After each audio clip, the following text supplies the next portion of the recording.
Oswald Cobb, man of the people.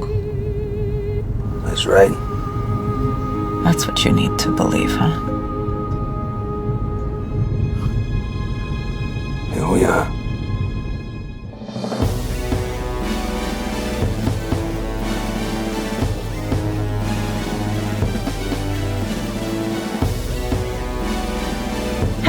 Welcome back to House of R. I lobbied to have opera playing gently in the background for this entire podcast, but my co-host said no. She's Mallory Rubin. Hey, Mallory, how you doing? What is this shit? Talking about Boyds? Boyds. Oh, we're here to talk about the Penguin, a bird of sorts. We're here to talk about the Penguin finale. Mm-hmm. And the Penguin finale, in my view, was so good. It retroactively makes me sad that we weren't covering this show week to week all season. So Mallory and I will be talking about the Penguin finale and all of our thoughts and feelings about that. And then at the end of this podcast, we have a conversation with the showrunner, Lauren LeFranc, to go over sort of some of our most burning questions. She was wonderful. She gave us a lot of really chewy insights into psychology of the characters and sort of what she thinks about Gotham as a place or the kind of character that belongs in a Batman story. I just really loved that conversation with her. So stay tuned for that.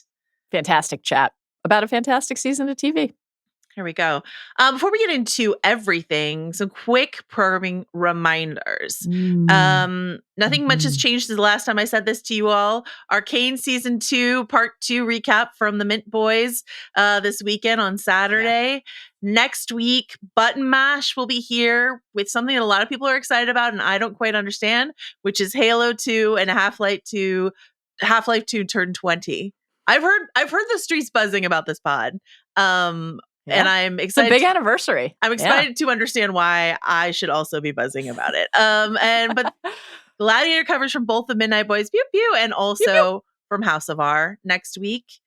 Mallory Rubin and I will be covering Dune next week. Yes. A new Dune show on HBO. Very excited. Dune Prophecy. And also later this week, Rob Mahoney will be joining me to talk about Silo, season 2, the beginning of Silo. So sad to miss it. I can't wait to watch the premiere and listen to you and Rob talk about it. We'll talk about it eventually, I feel that in my bones, Mallory Rubin. That's a lot. Yeah. It's Thighs O'Clock. It's time to go back to Arrakis. It's video game anniversaries I don't understand. Mallory Rubin, how can folks keep track of all of that stuff? Here it is. It's simple. Follow the pod. Follow House of R. And follow the Ringerverse on Spotify or wherever you get your podcasts. And here's part of the reason you want to do that. In addition to all the reasons that you already know. Full video episodes of House of R and Midnight Boys are available to watch on Spotify. Incredible. Wow. Thrilling. In the app Here we itself? are. You're on a big television. In front of me, I can see your beautiful face. It's delightful. It's divine. In the app itself. You can also follow the Ringerverse on the social media platform of your choosing, be it Instagram, TikTok, Twitter. You can and should follow the new-ish Ringerverse YouTube channel. Subscribe to that puppy. And then your phone is in your hand, you're at your computer, send us an email. hobbitsanddragons@gmail.com. The inbox is open. We would like your correspondence about Dune Prophecy, about Thighs O'Clock and Gladiator 2, about, as stated on every podcast up to this point, and as stated until mid-December when we finally got to share it together, Craven the Hunter. Send us everything. Also your Silo thoughts, please. Thank you. We got some interesting psychology, psychiatry, I should say, insights from our listeners this week as we talk about the most important character on this show, Dr. Julian Rush, back up to his old tricks in this episode. Spoiler warning, we are going up through the end of the first season of The Penguin. Will it be the only season? We don't know. That's actually up in the air right now. It's kind of exciting. So everything that has happened on The Penguin. And also, relatedly, anything that's happened in Batman comics ever. And also, The Batman directed by Matt Reeves. All of that's on the table. Any Batman movie. All the Batman stuff. I think that's pretty clear. Okay. Let's go now to our opening snapshot.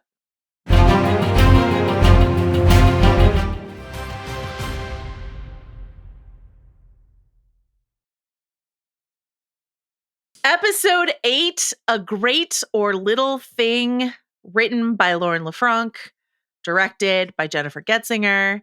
The episode title comes from Oscar Wilde's The Ballad of Reading Jail. Mallory, Rubin, do you want to share with our listeners why this episode is titled after the Oscar Wilde poem, The Ballad of Reading Jail? It would be the honor of my life. Great. The answer is because Oscob himself, Colin Farrell, sent this poem to Lauren, to the showrunner. Yeah, we asked about that. We'll talk about that. I mean, but imagine your life if Colin Farrell were just sending you poetry, Oscar Wilde or no. You know what I mean? I am now imagining if that were my life. Really. Hard not to. The Ballad of Reading Jail is about a man who has killed the woman he loves, the thing that he loves, essentially. And the quote is, "The man had killed the thing he loved, and so he had to die." And so applicable to this episode because of, I don't know, take your pick, the comatose status of Francis, the death of our beloved Victor, all of that at the hands of Oscob, who has now ascended the ranks of Gotham by ripping his own heart out. As far as work-life balance is not what I would decide to do, but, people make their choices. Yeah, he's very goal-oriented, Oscob. Yeah, we love that in someone, but, there are ways and means to do it. Okay, so Mallory Rubin, we've already blown the surprise. We loved this episode, but why don't you take us into your like sort of overall impressions of the episode and then sort of the season as a whole? I thought that this season was great. I loved it. I thought that the finale was exceptional, like one of the better finales in the recent history of things we've gotten to cover together. Yes. This was just an astonishing hour of TV, and it was the kind of thing that, when you think about the text, the complete nature of the text that we got, but also the possibility of exploring more in the future, like whether we get season 2 or not, and it certainly seems like that is now likely to happen. We know that Oscob is going to be a figure in the Batman 2. Like, this is not the end of this particular version of the character being present in our lives on screen, and yet it felt like such a fully realized story in a way that, like, I think when often, again, I don't say this to diminish the nature of a comic book story. We spend a lot of our time talking about these stories because we love them and we love to be in these worlds. But it is, I think, irrefutable that often in the IP era and the streaming era, whatever door has to be left open to allow for what might be next, it can feel sometimes like that comes at the expense of the thing itself. And I am struggling to think of a better example of that not happening than this. Like, you could watch these 8 episodes, whether you had seen the Batman or not, whether you plan to see the next Batman movie or not. Great film. I'm sure the next one will be dynamite. You definitely should see them and enjoy them. Yeah. But this is like the definitive article about how this person became this monster. And I thought that the finale was not only like beautifully crafted, but astonishingly acted, as the whole season has been, and such an emotional wallop. We talk about this a lot, like that incredibly satisfying thing as a viewer when you get to the moment, the payoff at the end, and you are simultaneously bowled over either by surprise or devastation or euphoria, whatever the emotional response might be. Like, it hits you like a truck. And yet every single thing in hindsight feels like it led to that moment, and how could it have gone anywhere else? And there were so many with Oz and Victor, with Oz and Sophia, with Oz and Francis, with Oz and Eve even. Every single core relationship in the story. Yeah. It felt like that was true, and that's just a difficult thing to achieve. So I loved it. I thought that the Victor death scene was one of the saddest things I'd ever seen. It just crushed me, not only for Victor, but for what that means for Oz. The idea of Oz telling himself, like, this is what winning is, this is what it has to be, telling other people in his life, like his mom, that he does it for them, and then having really, at the end of the day, nobody to share it with because he has destroyed every relationship in his life. Yeah. I thought this was excellent. So I loved the season. Finale was the best episode of the season by far, but it made the entire season richer. And I just loved it. How about you? Really well put. I loved everything you just said. And I really especially agree with that sort of, it feels, what it winds up feeling is sort of inevitable, even if something sort of hits you like a freight train.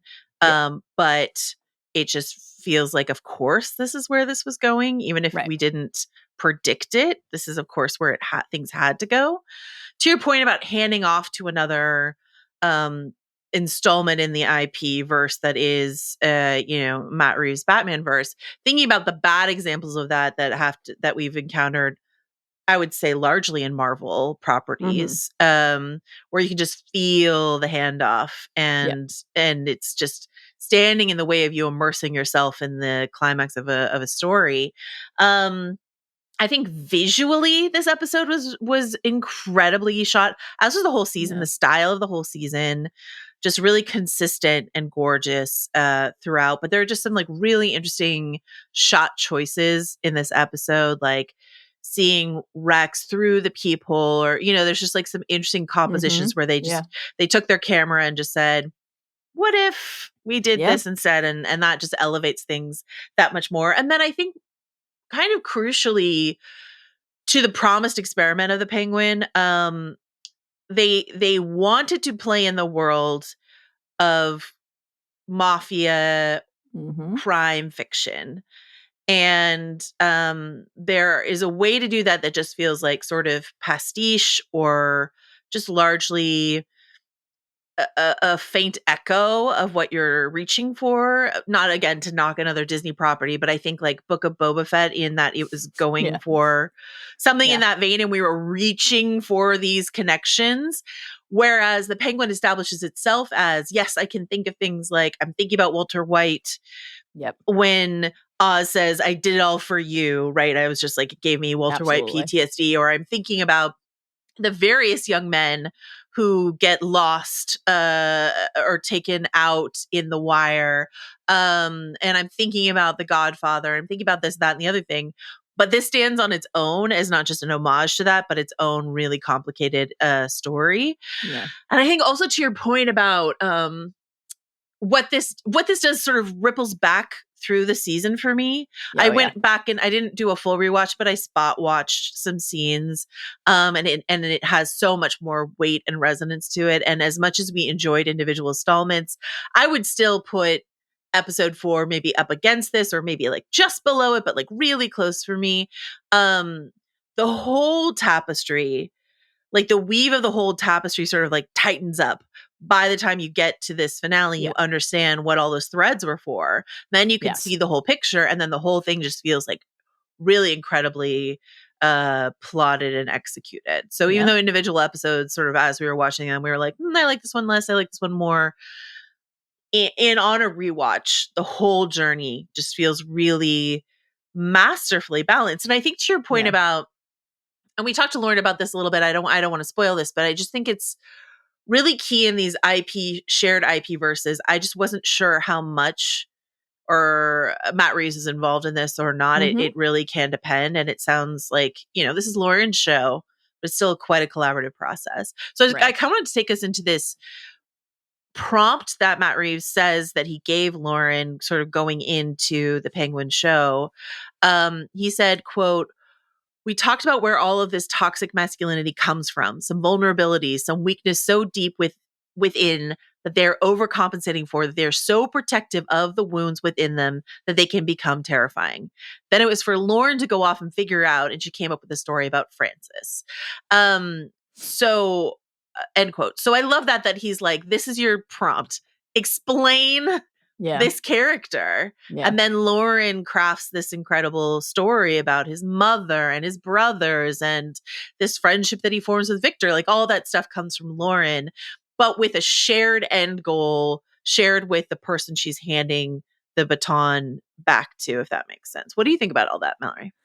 Yeah, I mean, I think it's a prompt that is a rich one from the start and certainly successfully executed here. I think I use the phrase character study maybe a little liberally, honestly. Like, I feel like I go to that often when I'm like, oh yeah, well, this character study. It's like, this is a character study. You know, the mission of this story this question of why would this exist, there was an answer to that beyond the obvious. And to be clear, that doesn't mean that the obvious ones wouldn't have merit, right? Like to introduce in a deeper way beyond a few delightful scenes in the film, this version of the Penguin, Oz Cobb, as a figure of consequence in Gotham, as the epic crime saga continues to unfurl, would be useful regardless. Mm-hmm. But this gives us a depth of understanding about why this person behaves this way that I think is like, it's enviable. It's the kind of thing we spend so much of our time like seeking and responding to when it is present, and even like a kernel. And it's the only thing, if I'm being honest about it, is, I'm a glutton with this stuff. Like I kind of almost always want more. My base position when we end a show is, I wish we had more episodes. I wish they had been longer. When will season 2 come out? And so, of course, the press this week and the indication that season 2 is seeming like likely excites me. I want season 2, but perhaps counterintuitively, the quality and the specific nature and focus of season 1, I wonder if it would be possible to match that in season 2, because the thing that they were exploring has been explored, it feels like, in full. Now, maybe there are other relationships in Oz's life, whatever happens next with Eve, this looming question not answered ultimately about the father, etc. Mm-hmm. Like it's not, but I don't think you would want to do the same thing again. And this was the way that Oz's relationship with Francis explained his relationships with Jack and Benny, explained his relationship with Vic, explained how he makes his recruitment pitch to anybody who ever felt like they were less than or outside or not the central focus of a thing, explained how even though he and Sophia are often mirroring each other and their desire, the way that they seek to bring other people into the fold, right down to, as we've talked about this season, specific language sometimes, it was never going to work between them because the whole thing is, for both of them, I'm the one who's least understood, right? I'm the one who's always on the outside. And so, like, I wonder if season 2 could possibly hope to achieve something similar, but then also it's like you have faith in the people who made it, you have faith in the performances, and you have faith in the character continuing to be interesting in a new circumstance. So yeah, it's like an interesting thing to be able to say that like a season was so successful, you wonder if they should ever make another one, but that is like kind of how I feel about it. Also, I can't wait for season 2. I feel both of those things at once. Know, I definitely know you're not saying you don't want a season 2. We all know that, but like, I think I might share some of your trepidation were it not for the incredible success of Sophia and Victor as like a whole cloth. I mean, Sophia is a character in the comics, but like theoretically a whole cloth invention for this show. Mm-hmm. And so I have faith in Lauren and her team that they could add into this universe in a way that would be really compelling, keeping Oz as the focus. To your point about this idea of a character study, again, this show had a lot of interest in Victor and it had a lot of interest in Sophia. It wasn't just and a lot of interest in Francis, and it wasn't just focused on Oz. But when we get down to it, when we get to this finale, I pulled the clips for this episode and then I went back through and realized like every single clip was just sort of like, here's Victor, here's Oz, here's who Oz is. Yeah. That was accidental, but those were just the moments that stood out to me. And then I was like, oh, here's who Oz is told through the lens of Victor, Rex, Sophia, and Oz himself. And that's sort of like what this concluding paragraph, this closing statement of this season is most interested in. So like there's stuff for Victor here, there's stuff for Sophia here, but this is the show The Penguin, and this is Oz's moment, and the question, the thesis of the show is what makes a penguin, and that's where we are. And I really love this. I did not anticipate, as much as I love Colin Farrell, my whole heart. And even though he's never sent either of us a poem yet. And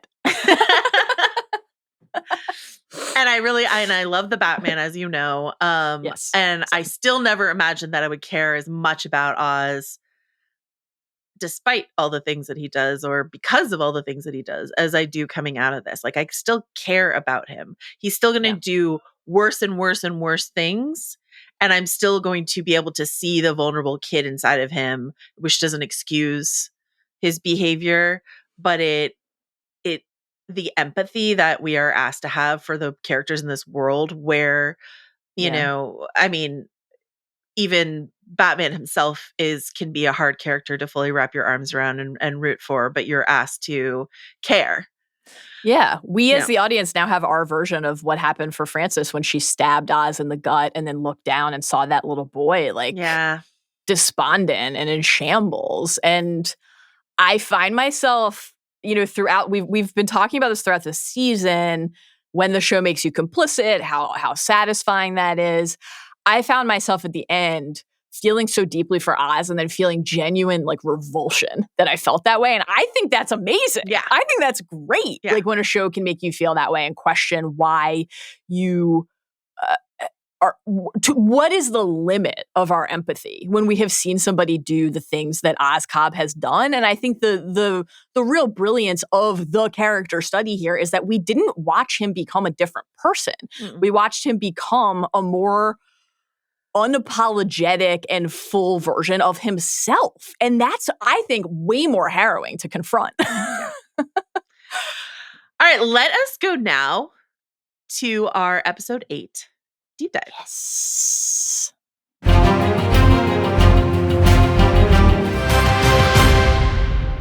We're starting off with my favorite character and yours. We're on a one-on-one therapy session with Dr. Julian Rush. Oh, man. As we suspected, we sort of anticipated that, all the Dr. Julian Rush stuff was leading up to this moment with taking Frances through her memories. But something that we had guessed was that he was going to sort of unlock something she didn't know she remembered or something like that. And the truth is, Frances knew the whole time. She's known the whole time that Oz killed Jack and Betty. And that dovetails into something our listener Melinda wrote in, because I think I mischaracterized what EMDR therapy is, and that's my fault. And Melinda says, just a quick, actually PSA for EMDR. I'm almost certain this would not be a technique to recover repressed memories. It may be that those lights are used for hypnosis as well. If this were in fact EMDR, it would be about helping a person desensitize to traumatic memories, not find them. Uncovering repressed memories is a pretty dubious practice. It's not actually much done in the last half century or so, despite what you see on TV. So I hope Melinda breathed a sigh of relief to know that that's not what the Penguin was doing inside of this episode. When we get to this flashback, I know this because we've already talked about this. We haven't talked a lot about this episode, but we've talked about this. Mal and I both thought perhaps our Rex is the father theory was about to play out right before our eyes. When he's like, Oswald doesn't need a father. He's about to say, because he has one. Me, Rex, I'm right here. I'll pay for the funeral because for my Jack other and Betty children, are my kids. Jack and Betty. We were so close. Close, except instead what we get is Frances considering putting a hit out on her own child, which is the cheery note we start on here. So, okay, I thought this was an incredible way to open the episode. And in terms of, again, we have the emotion and we have the theme for the characters, but then we have the craft of making the finale. And I really agree with what you said about now thinking back to other scenes from earlier in the season, how they simultaneously play a little bit differently for you, but also you understand them more fully. That was always the intention for us to have this clarity in hindsight. And for that reason, the choice to put our Frances in this memory rather than it being young Frances, we get the one moment of looking in the mirror. Yeah. We have the red lights. We have Julian and Sophia bleeding in. We have enough to ensure that we have our bearings and understand and that we're not confused, but we are with the character that we have spent the most time with. And I just thought that was brilliant. In terms of what we hear Frances then say and do, I got the devil in my house, gave me a chill. I mean, imagine saying that about your own child, and then imagine saying you would do that for me, meaning kill my own son. And I thought this is very emblematic to me of the blanket point, the larger point we were making about why the finale worked. This is early in the episode, so we haven't yet seen Oz kill Victor. We haven't yet seen Oz condemn Sophia to a fate that she certainly would consider a fate worse than death by sending her back to Arkham. We have not yet seen him tell himself that he's honoring a promise to his mother by getting her the penthouse and the view she always wanted, while really breaking the last promise she ever asked him to make, which was, don't let me live this way. Right. Don't let me be a vegetable who just Help me stares die. out, Yeah. knowing just enough to know how miserable I am. We haven't yet seen any of that, but we know this is a person capable of horrible things. We saw him kill his own brothers last week. We are certainly poised to watch more horrors unfold. And yet I felt nothing but pity for him watching his mother say this thing. And there's the extra layer too, not only of knowing this was a thing that she had considered doing, but with the Rex element, the idea that he would then have to confront in the next scene when Sophia is forcing all of this information to the surface. But he doesn't, is the thing. I really expect the Rex revelation to like break him, but he's so more. deep in his delusion that it doesn't even shake him, you know? Yeah. Yeah, you're right. And everything that happens with Francis, he's just ready to be like, I'll sneak whiskey into the hospital room later and like tell her I did it. He never thinks that it's too late to work his way out of whatever circumstance he's in. Right. But even though it didn't hit for him as much, like for me as a viewer, I'm like, man, his whole life has been lived in the image of this guy, and he has no idea this is the thing that happened. Like, it just made me pity him, because I think the word you're using is the perfect one, delusion. It just really reinforces that this is a character whose entire existence is defined by delusion, right? Like, he has genuinely no sense of his own relationships, status, the way people feel and think about him, including the people who he idolizes or would consider the closest in the world to him. And like, that's pretty devastating. And I mean, yeah, it's devastating. And also, I guess the thing that I was surprised by, in that this whole episode feels inevitable, in that we had all the clues, Mr. Policeman, about like who like Oz was, like it. I've never seen that movie, but I know it from the Twitter memes. You know the memes, yeah. I was surprised by, this is skipping ahead a little bit, but I was surprised by him being in a room where everyone already knew the truth, and even then he couldn't admit it. That surprised me a bit. But let's go back to Rex. Let's hear from Rex, because what I loved this moment, because it's not just I'll put a hit out on your son for you. It's Rex talking about Oz, and also about Victor, and also about everyone in Gotham. Can we play this clip, please? If Oz is what you say, well, guys like him, they can serve a purpose. Go on to do big fucking things, especially in my line of work. But you gotta know how to control them.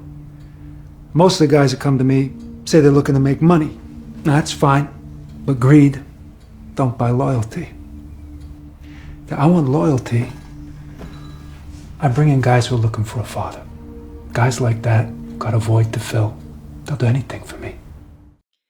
The fact that my mind went immediately to Victor when he said this, with like devastation, even before we see what happens to Victor, was part of it. But then, like, you know, when you watch through the whole episode, you think about the void inside of all of Gotham. You think about like everything that Gotham has lost recently, thanks to the Riddler. Everything that Gotham felt it already didn't have, that was full of the have-nots versus the haves and all that sort of stuff like that. And then the way in which, given how everything goes down at the end with the second in commands killing all of the heads of the various gangs, you now have just like an army of people who have lost the quote-unquote father figure, the leadership figure, right? All now drafted into Oz's cause here. And so it's just like, it's chilling and fascinating, and like, for Lauren and her writers to think about what causes a void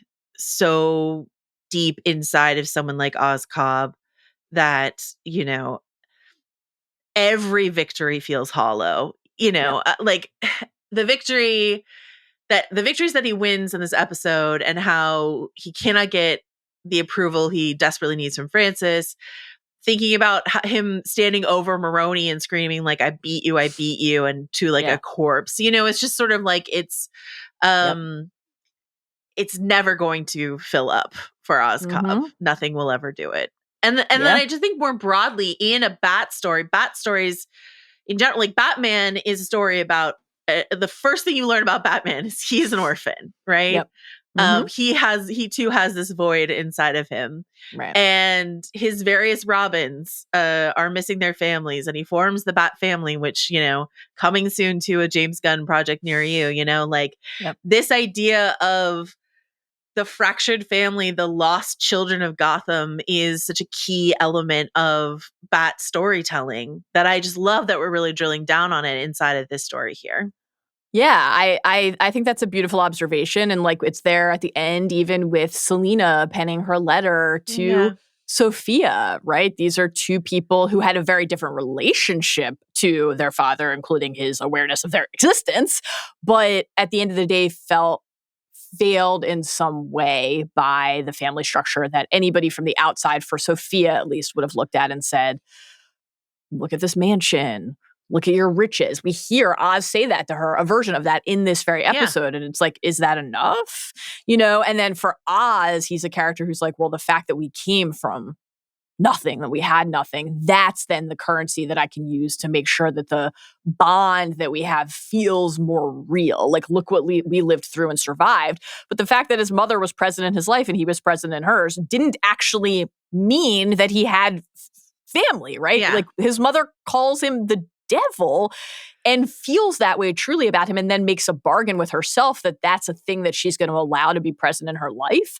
I'm thinking too, even of just like you mentioned the Riddler, but like now thinking back to the Batman and the events of the Batman, one of the meaningful plot shifts in the film takes place at the orphanage. And right when we learn that he was also an orphan, and again, this sense of like, the city that was supposed to nurture and protect me failed me. But also the fact that I had that experience it leads to stick with our keyword of the episode, this delusion then from the Riddler that like he and Batman might like work together, that it's just all it's all fascinating. A thing that I loved about the Batman, the film, I love that sequence that you're talking about, and that all feeds into this like question of Thomas Wayne and like his legacy and what Bruce learns about his parents, who he has lost, and who in many versions of the story are just these like perfect loving people, but they are complicated people, as they have been in the comics past and as they are in Matt Reeves' movie. And like I think that to the point you're making about that Sophia and Oz conversation, which we were going to hear some of, but I didn't clip this one line where he talks about his plate being empty and her plate being full. And I was just thinking about that, like thinking about our observation throughout the season of Sophia shoveling food in her face, which comes from like often a place of food insecurity, which she had in Arkham, right? Like, food was withheld and all this sort of stuff like that. And so like, that's often where that comes from. But this larger idea of her never feeling full, her always feeling empty and having this void inside of her.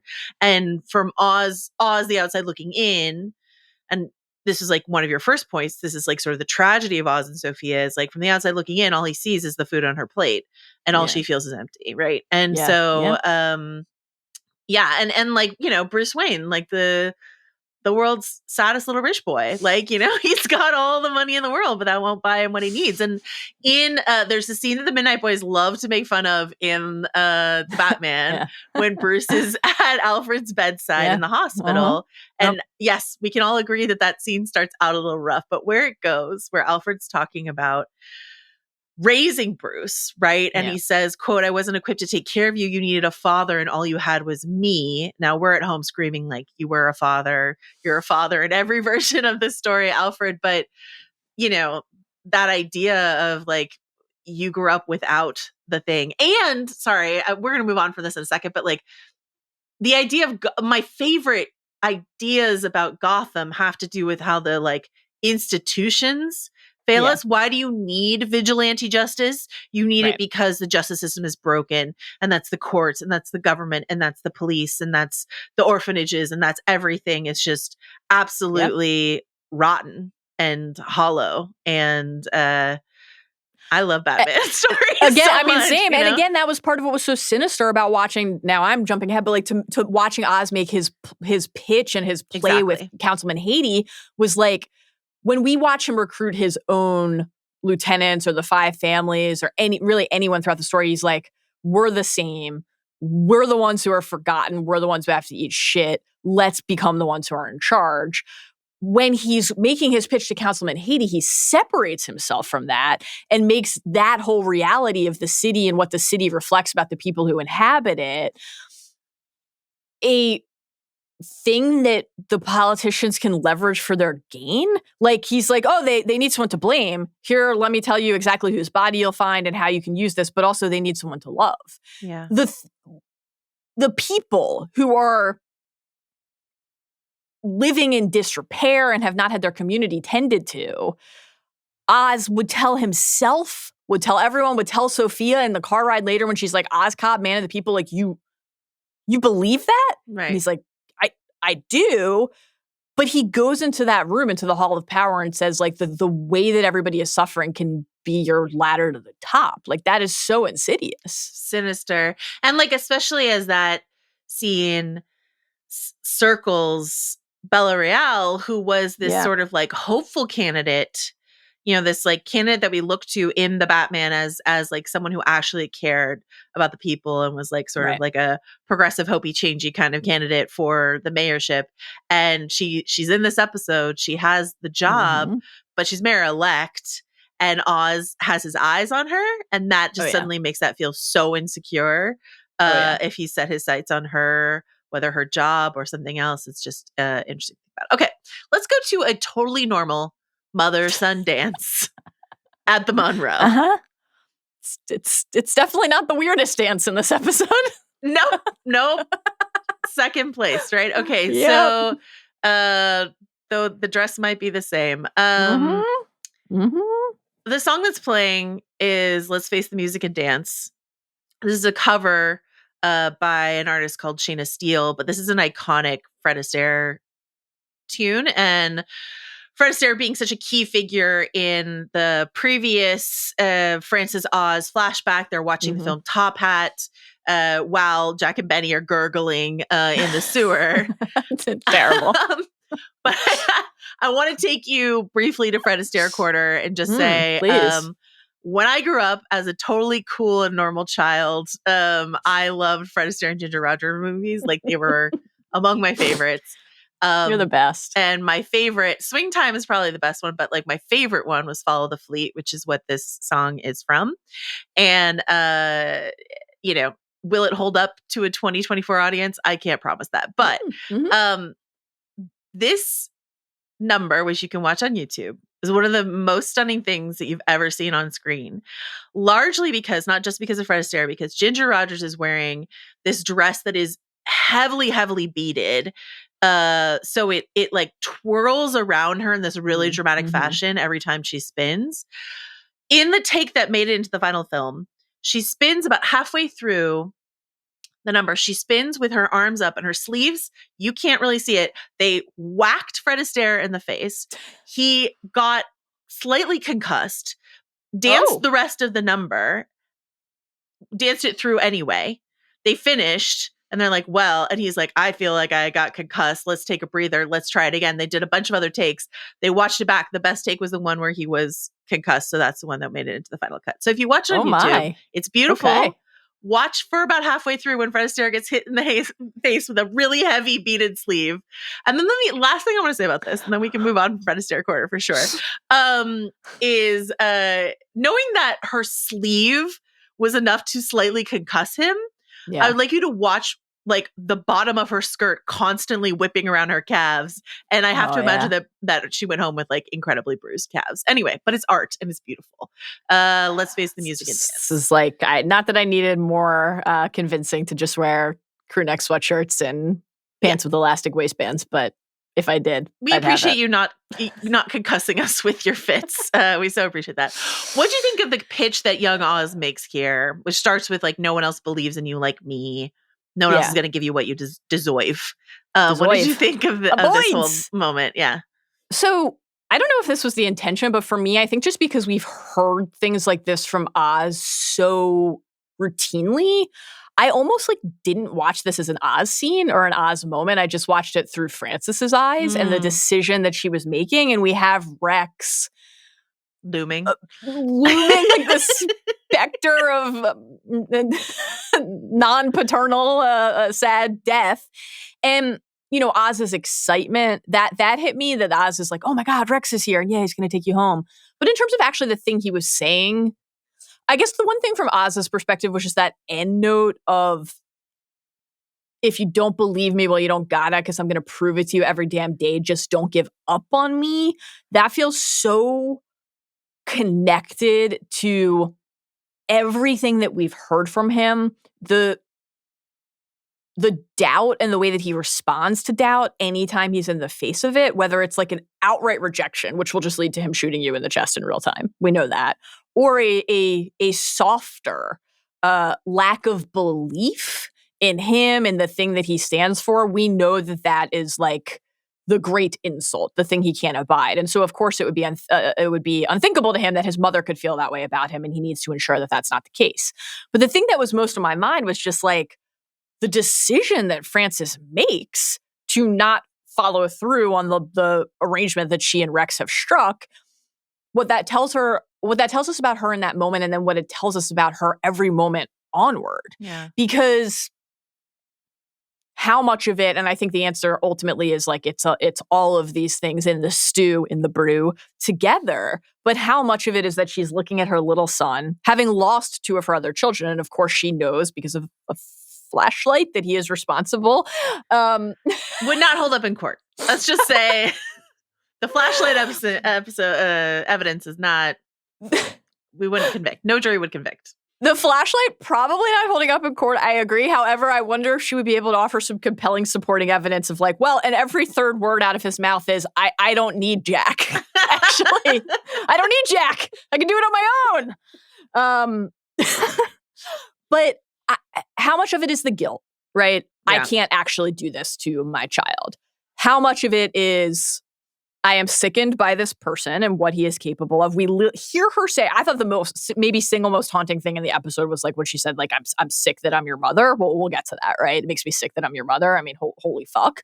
But how much of it is that despite the way that she feels about him, and the fact that we will see quite clearly later that she never stopped feeling that way about him, she wants what he's offering. Yeah. She does, and she is opting in. Not only, it's not a passive choice. She's not just like, oh, I can't say goodbye to him. She's saying, I will raise him. I will nurture him. This is why the talking about bullies thing, while hilarious, was actually, I thought, quite interesting the way that Sophia really tried to lower the hammer with specifically the point about what does it mean that the mama bird went back and just kept raising that other bird?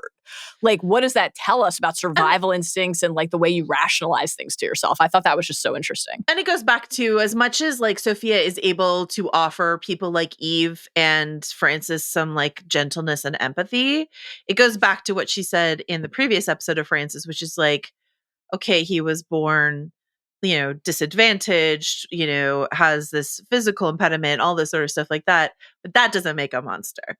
So what did you do, Frances? How are you involved in this particular brew? I think this idea that no one else believes in you like me intro as a tactic, to your point, that we've seen Oz use on everyone that he's met. The fact that he loined this so young, that how effective this is, right?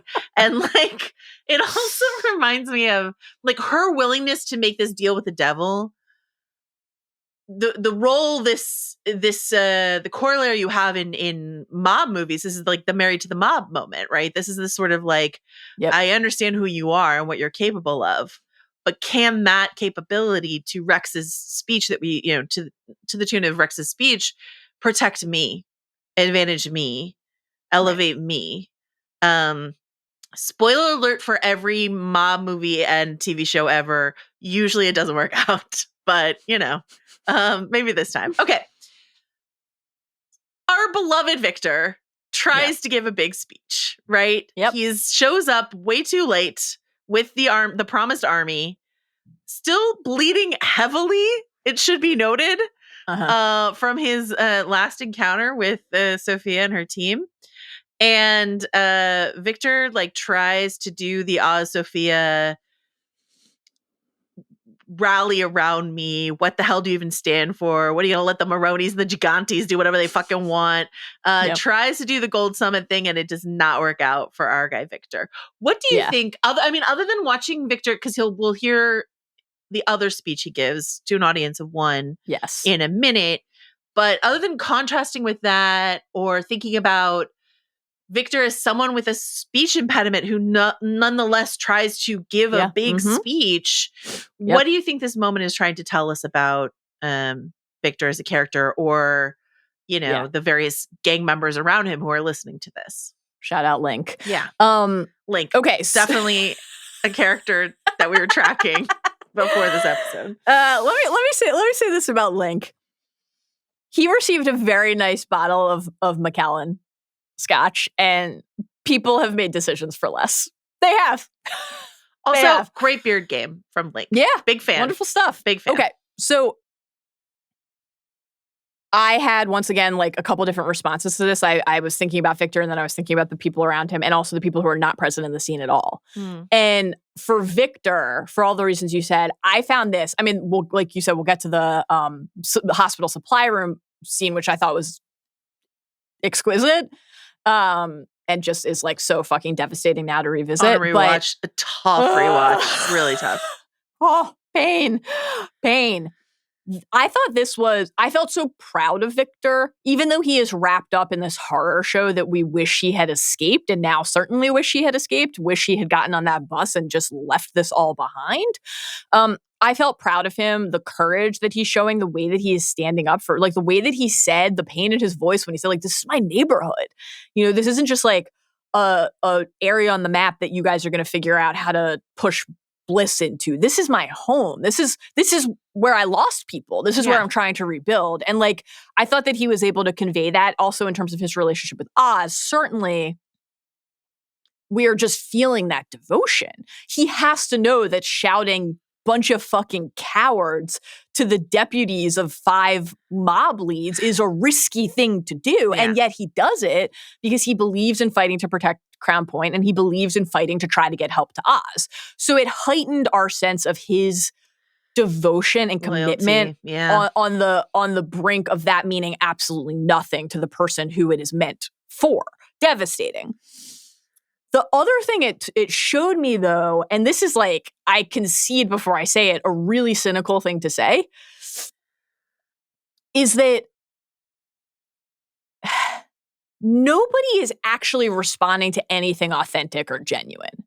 That might be what everybody's telling themselves. Whether it's Oz making his Gold Summit pitch or Sophia tossing out the unmarked cash into Johnny Vidi's blood on the table. They want to believe, we have wanted to believe watching it, and the people who are accepting what is being offered want to believe that they are fighting for something purer than just an improvement in circumstance. But they're not. And you really see the naked truth of that here. It doesn't benefit these people to go forward with Victor, at least not in this moment, at least not without being able to account for some other level of certainty like Link will subsequently do. It's not actually about helping people. And again, like, I think that's apparent, that's obvious, but because the story is propelled so fully by characters who, in a way that we have found riveting, are trying to say, I'm different, and if you side with me, you can be different too. We can do it a different way. You just see the farce of that right here in a way that I found very effective. I'm struggling not to make too much of this moment, this examination of this particular piece of art, like struggling not to make it all through the lens of the current political climate in America. Because I know a lot of people listen to this podcast to take a step away from that. But I find it somewhat impossible to a certain degree to watch this meditation on populism that promises to uplift people when really all it's pitching is self-interest. And really, at the end of the day, it's much more about the rich getting richer than the community coming together in common cause and rebuilding. And I find that, throughout this character study, the psychological study of what makes someone like that, what heightens these kinds of delusions, what feeds that kind of desperation, and the show's empathy for every either whether you're snookered by this or you're the snookerer, like everyone is a human trying something.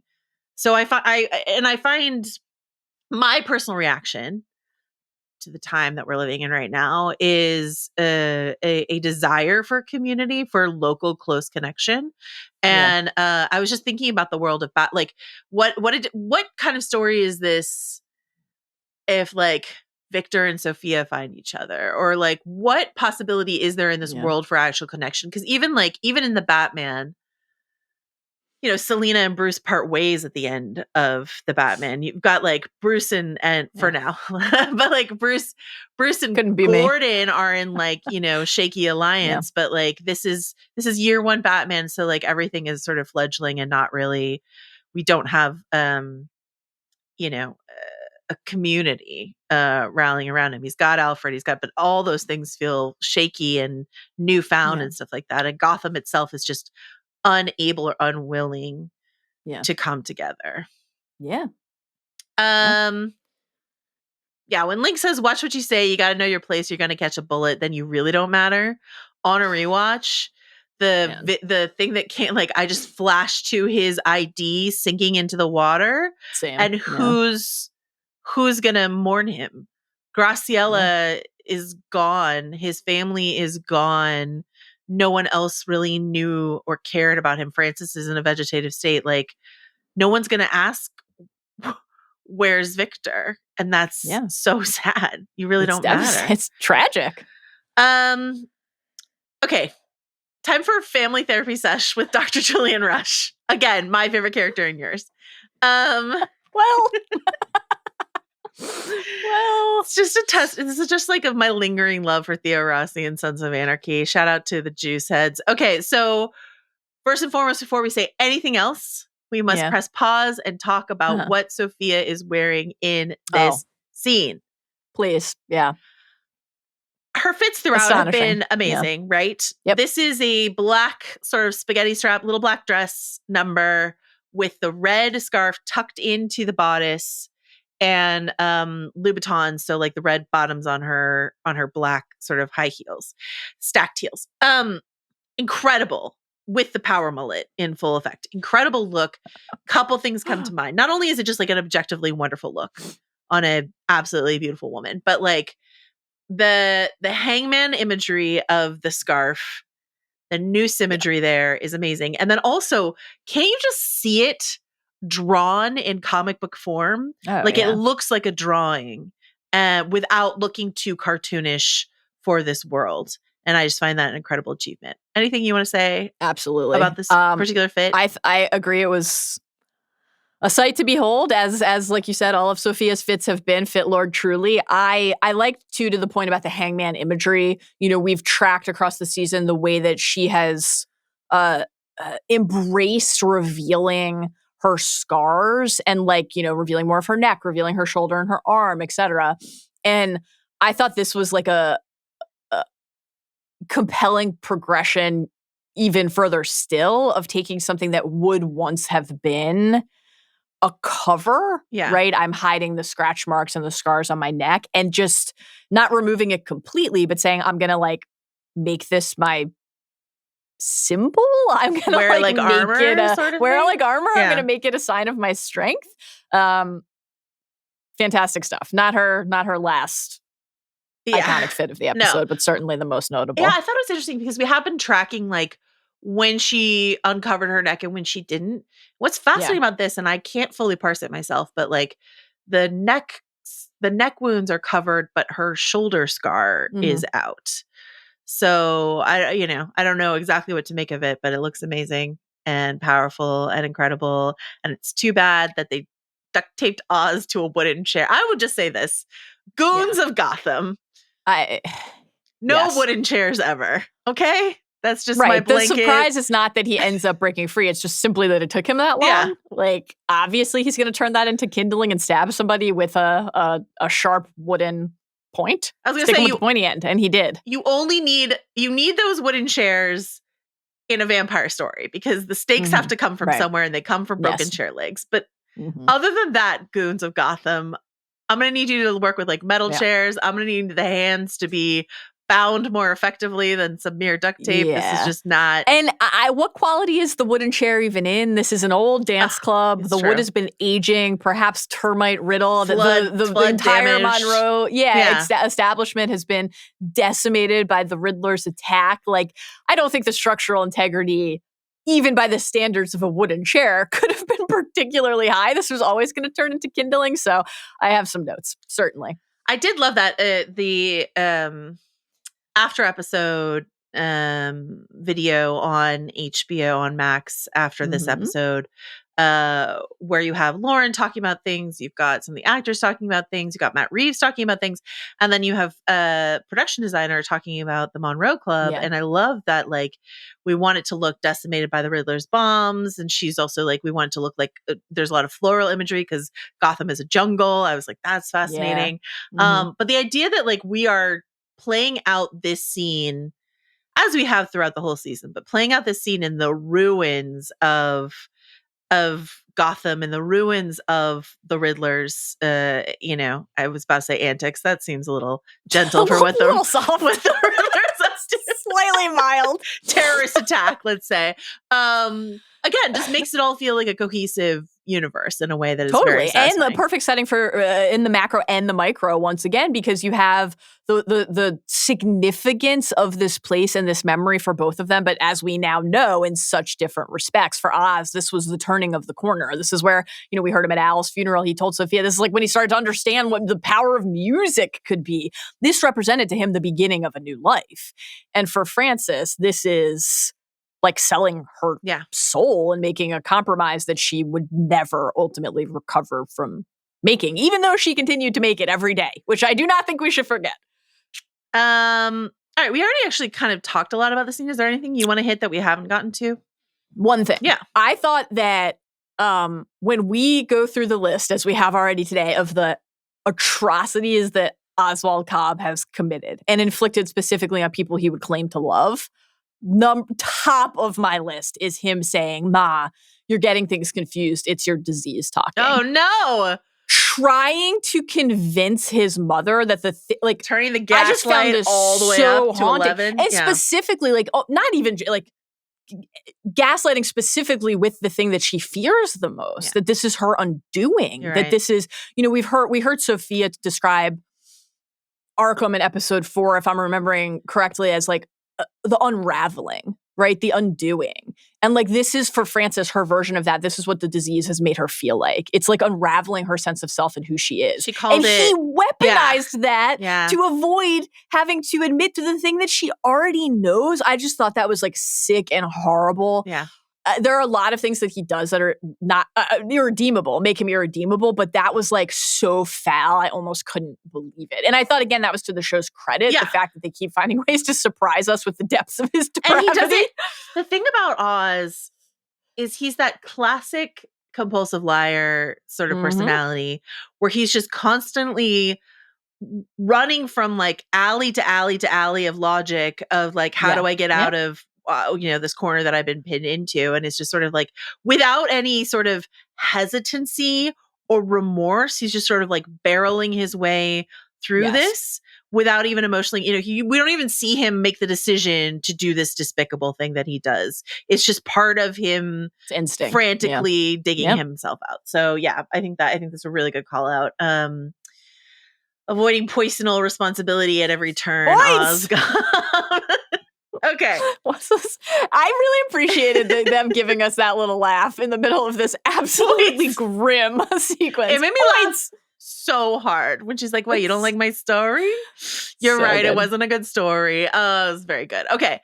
R.I.P. Marcus Wise, a corrupt cop that we didn't really care about, but I did think the visual of him putting the drop in his eye and then having that eye blown out in a way that the blood spatters the camera was just exquisite. Remarkable. Tough to be a drop head without a head. So good luck to you, the corpse of Marcus Wise. Oh man, poetry. You're the best. Okay. Oz and Sophia look for allies, is what we're headed to next. And this is where Vic, very concerned, shows up at the hospital. Oz has taken Francis in. He has absconded to a supply closet and is busy stapling his own abdomen shut. Tough. You think he watched the Nick? He's a Clive Owen completist. He doesn't miss a single thing that Clive does. Okay. This is where we hear Victor give a bolstering speech to Oz, and it is absolutely devastating on I'm rewatch. honestly not sure I can bear to hear this. Let's do it anyway. God damn it, Oz, listen to me. You gave people jobs in Crown Point. You got the power back on. Yeah. Nobody did that. All right? Nobody else did that. Nobody even tried. You gave people dignity. Bliss. That's bigger than bliss. All right? So, get the hell up. Let's go. Get your shit together and,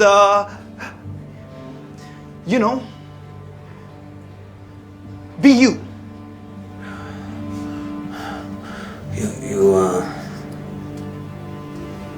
You practice that, huh?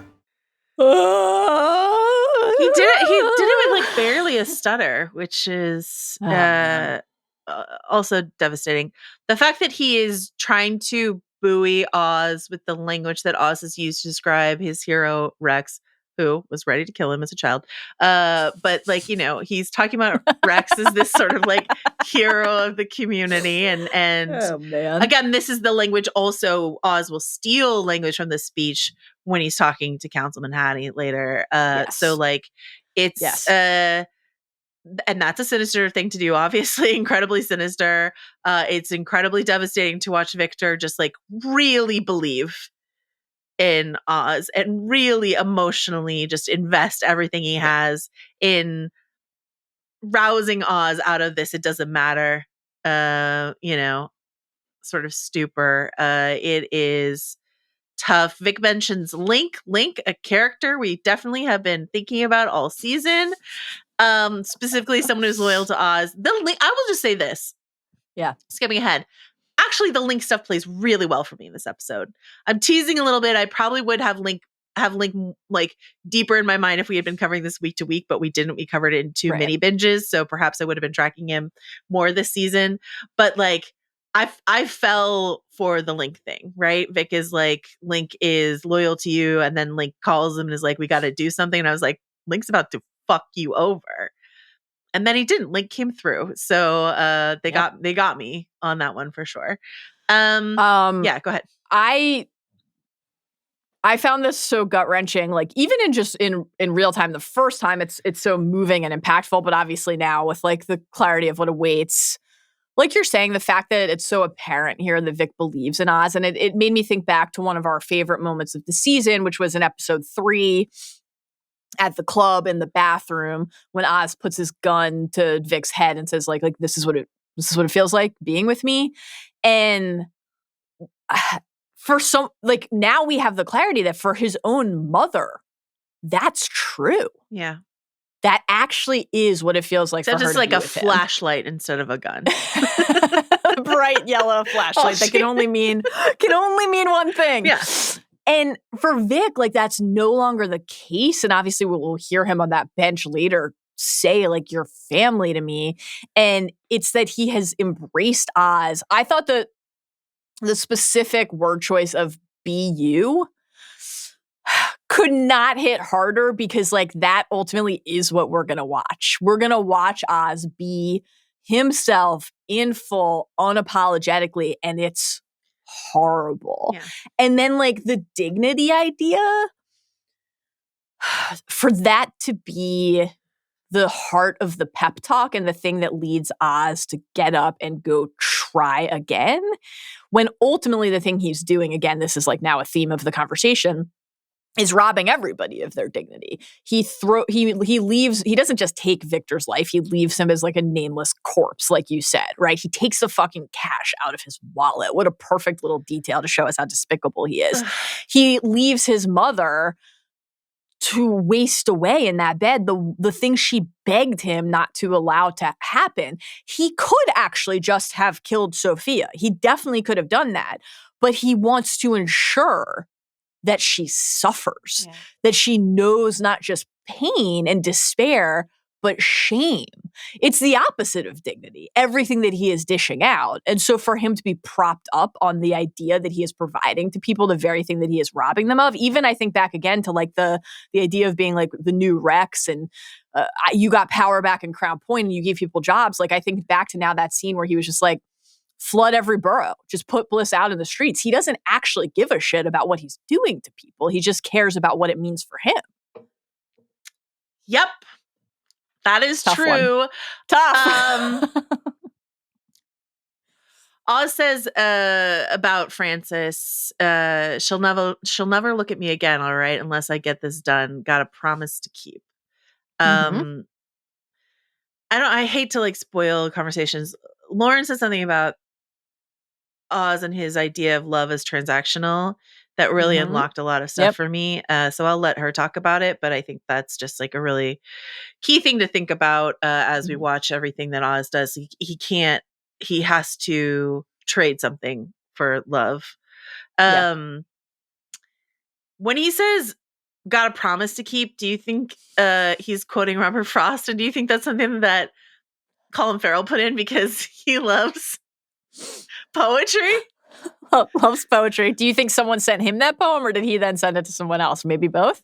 I feel Always like we paying all the poems forward. Maybe this is very American centric, but I feel like we all learned that poem in school, but maybe not. Maybe in Ireland they didn't. Okay, maybe they're studying Oscar Wilde in school instead. Okay, so we're over to Sophia. Sophia is doing yet another pitch to yet another table full of people, trying to win them to her cause. But this time, and I really need to emphasize this, she has decided to do it while drinking a deconstructed martini. And this is one of the wildest, coolest things I've seen someone do. I don't know if this is a thing. I don't think so. I don't think bringing the bottle of Hendrix and the jar of olives to the table and just sort of like tossing it back and munching on them is a usual thing. As someone who hates gin, and actually, I love a martini, and it's tough for me because the vodka has to be like ice cold so that I can't taste it.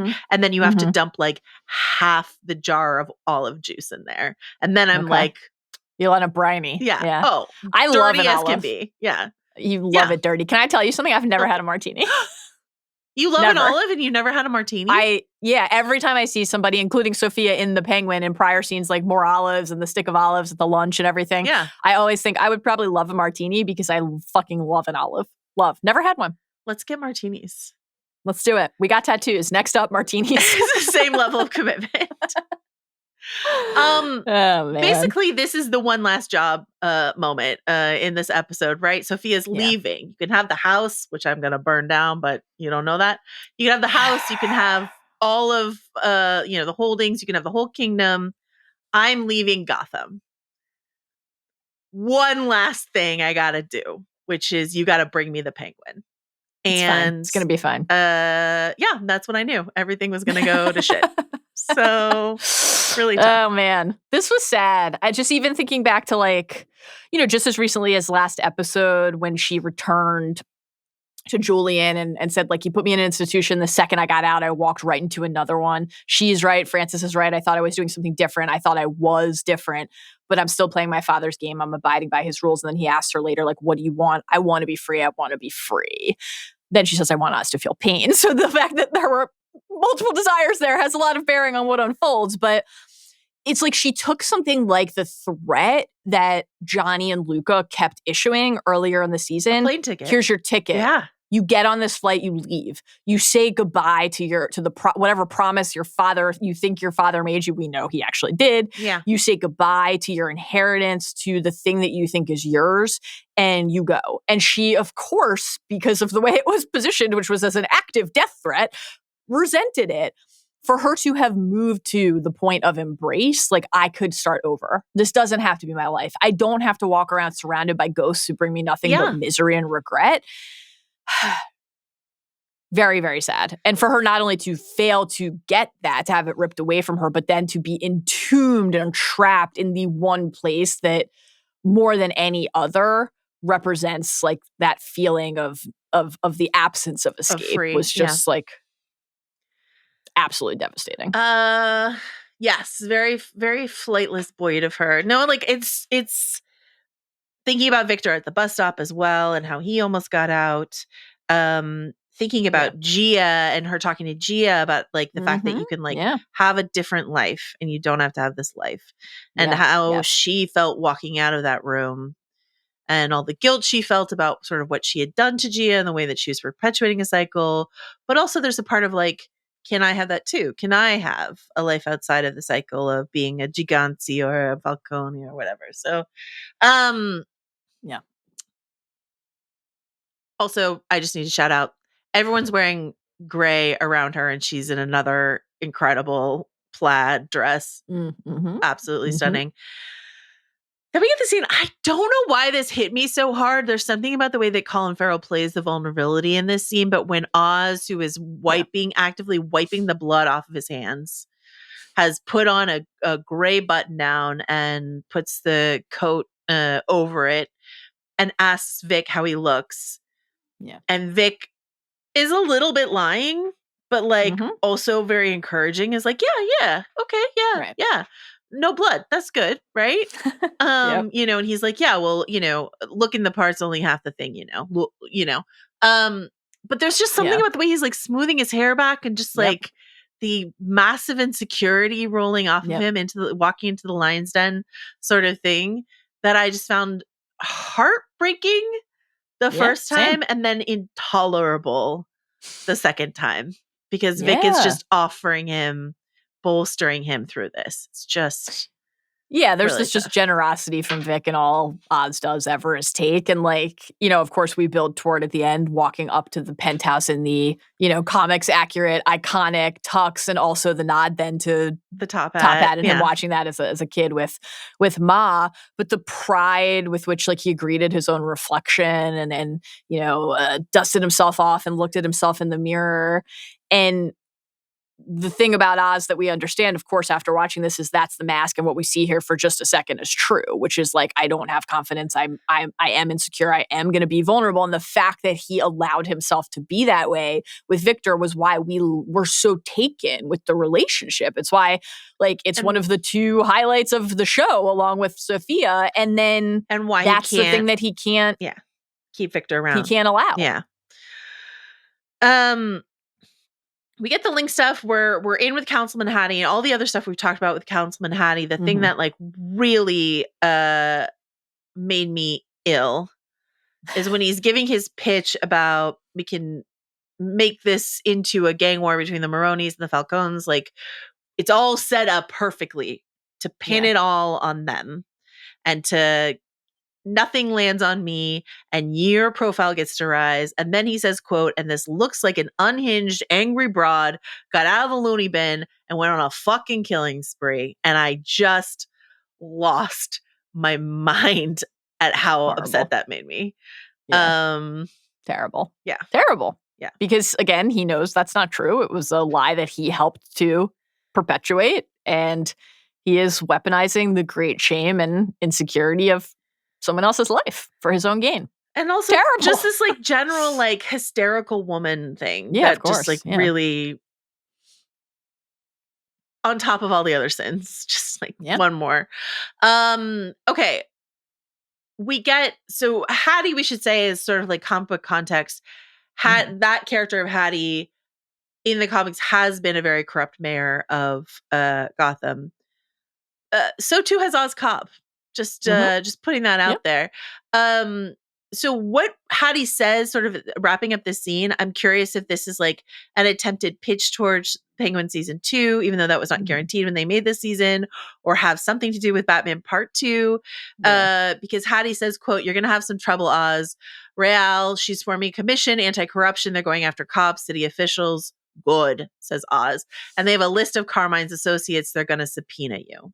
And basically you have to look clean as a whistle, right? this is what Matt Reeves said in an interview this week, one of the postmortems that he gave after the Penguin finale. He said, "We're leaving Oz and Gotham in a state where the city is still trying to heal itself from what happened. It's also a time, as you see, with what goes on with Vic and Crown Point, where the city is deeply wounded. As we're entering the movie, all of that stuff is still broiling. The repercussions of what happened as a result of the last movie and what's happened during this gang war are very much the table setter for the way we enter into the Batman Part 2.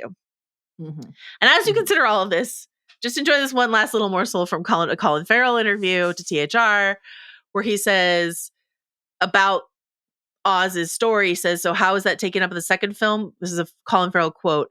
"I was told I have 5 or 6 scenes. I don't have any hopes or expectations." 5 and 6 scenes actually can add up to a lot. It's a lot in a movie. Yeah. Though these movies tend to be very, very long. So like, that's true. The Batman is like 3.5 hours. It's about the length of a typical House of Art podcast.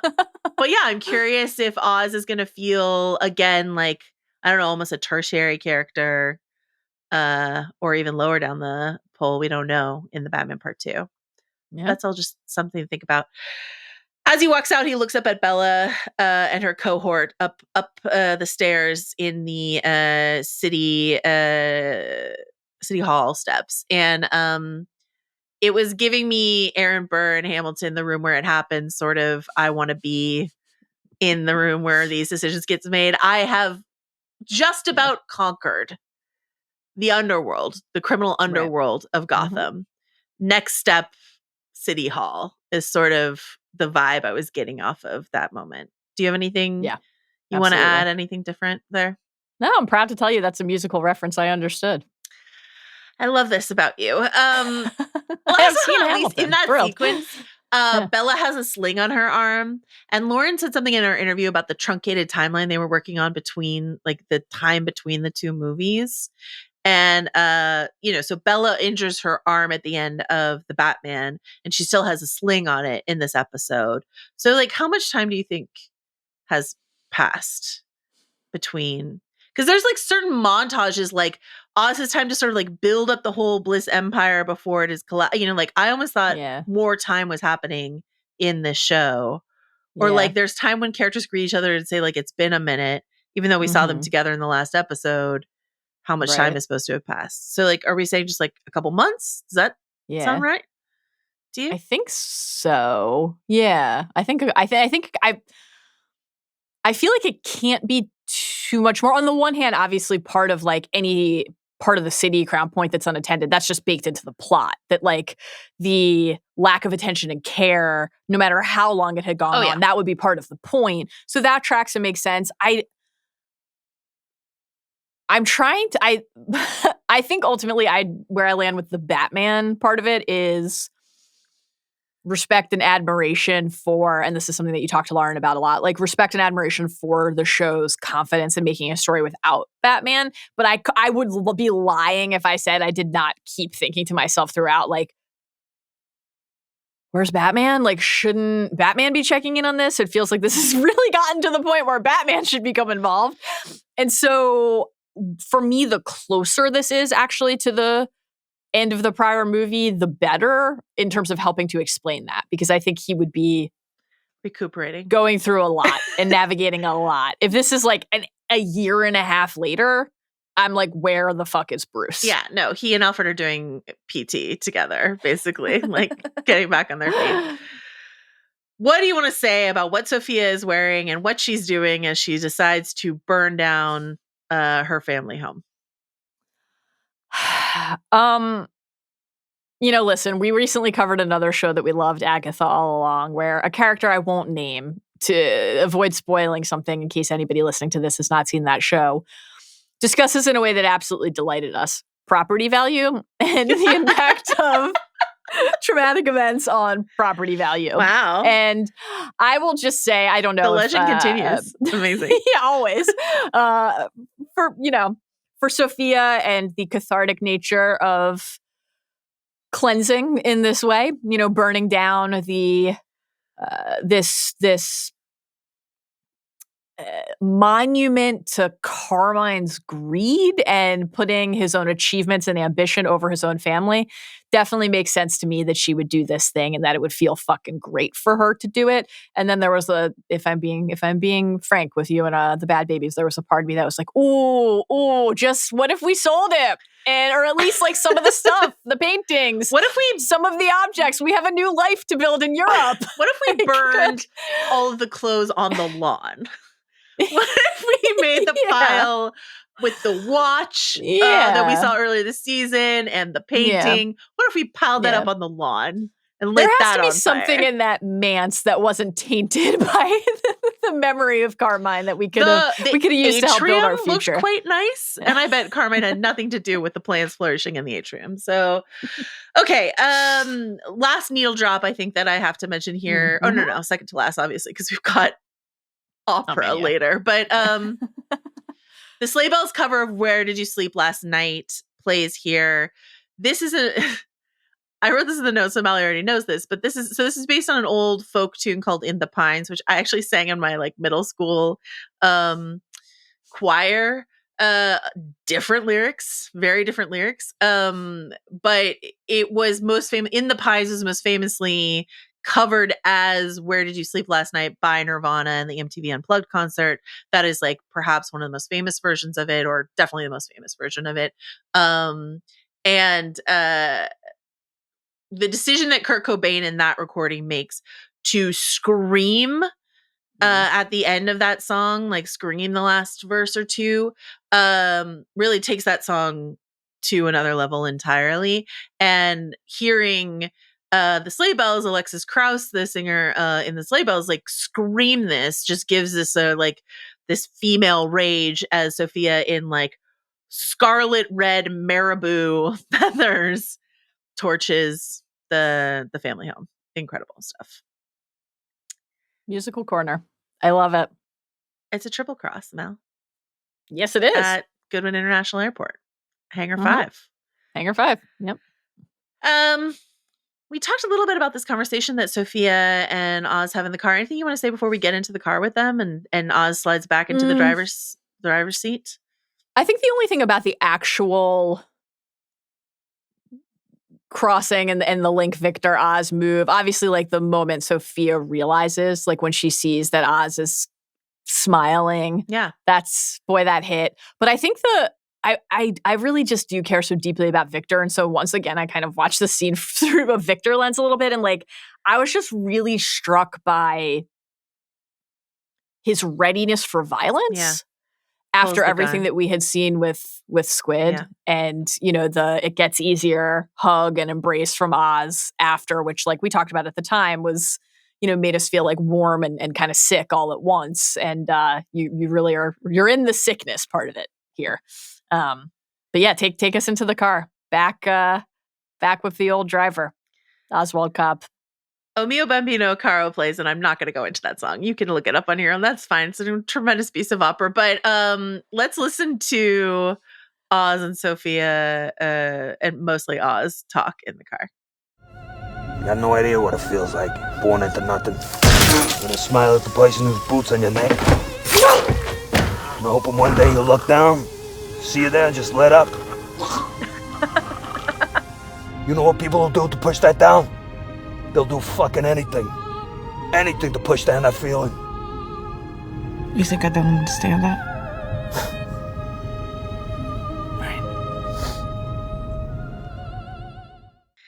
Right. Boy, can really hear the gurgling. I almost the throat slitting. I almost put the whole exchange because it's all so good. And it was a lot of smash and gurgle in the background as all the heads of the gangs get offed in the background. The very Breaking Bad Godfather moment here. To your point about the way that Sophia figures it out very quickly at the airport. Yeah. Then she's just kind of at peace and resigned because she thinks she knows she's going to her death. And she's like, okay, I lost. I'm going to die. She does not know that she's going to Arkham. And if she knew she were going to Arkham, I feel very confident that her reaction would be like frantic and all these other things. But she's just sort of like, oh, okay, death. All right. Okay. I'm ready. And that's, to your earlier point, in terms of like dignity, that's the cruelty of what Oz does here. It's not just a personal vindictive thing, though, as far as I'm concerned. I mean, he has plenty of reasons to feel vindictive towards her, but he needs that narrative, I think, for the larger. It's both. But it's not just, because he needs like locking her back up in Arkham helps sell the whole story that Councilman Hattie has agreed to here. So yes, it's all part of that. Yeah, and which is interesting too in terms of how we think of Oz as a bullshitter and an improviser, and so this, like, a plan with layers and steps was kind of a notable thing at the end. To that point about Sophia, even just in the car before we get to the horror of what unfolds, I loved, like, little details, the way she rolled her eyes as he was speaking. There's just such a quiet resignation from her. This is the bullshit that I've had to, like, observe or listen to or face directly throughout my entire life. And of course, here it is again at the end. And at least I don't have to deal with this anymore. Or pretend I care, sort of thing. Yeah. And like the way that the great trick of the episode, I thought, took place in this scene, because when she, he marches her out and we're like, okay, this is where he took Victor, and like, we're going to look out at that bridge, and are we going to get a let's watch the sunrise moment? And we know that he then decided not to kill Victor. So I'm like, okay, then what we're going to see here is the death that we were supposed to get at the premiere, right? That's like, everything is priming you for that outcome. And the fact that Sophia says to Oz, you were right. I didn't see you, but she did. She knew from the very beginning, you've always been a monster. And then, he builds to saying, like, you're going to hell. And she says, they'll save you a seat. She turns around. She takes the deep breath. She closes her eyes. She's looking out. The music is swelling. And I feel in that moment certain of two things: that Oz is about to pull the trigger and kill her, and that she won, that she beat him. Like, she said to him the thing at the end that he can't stand to hear, and he will never, in real time in my head, assuming that he's going to kill her, he will never then get the chance to one-up her again. Like, it really felt like she won at the end, even though she had lost the ability to be free and go and start this new life, or certainly that he had lost. Maybe that's a better and more accurate way to put it. And then, like, the rush of light into the scene, and the sound of the choppers and the sirens, and the look of abject horror on her face when she realizes what's happening.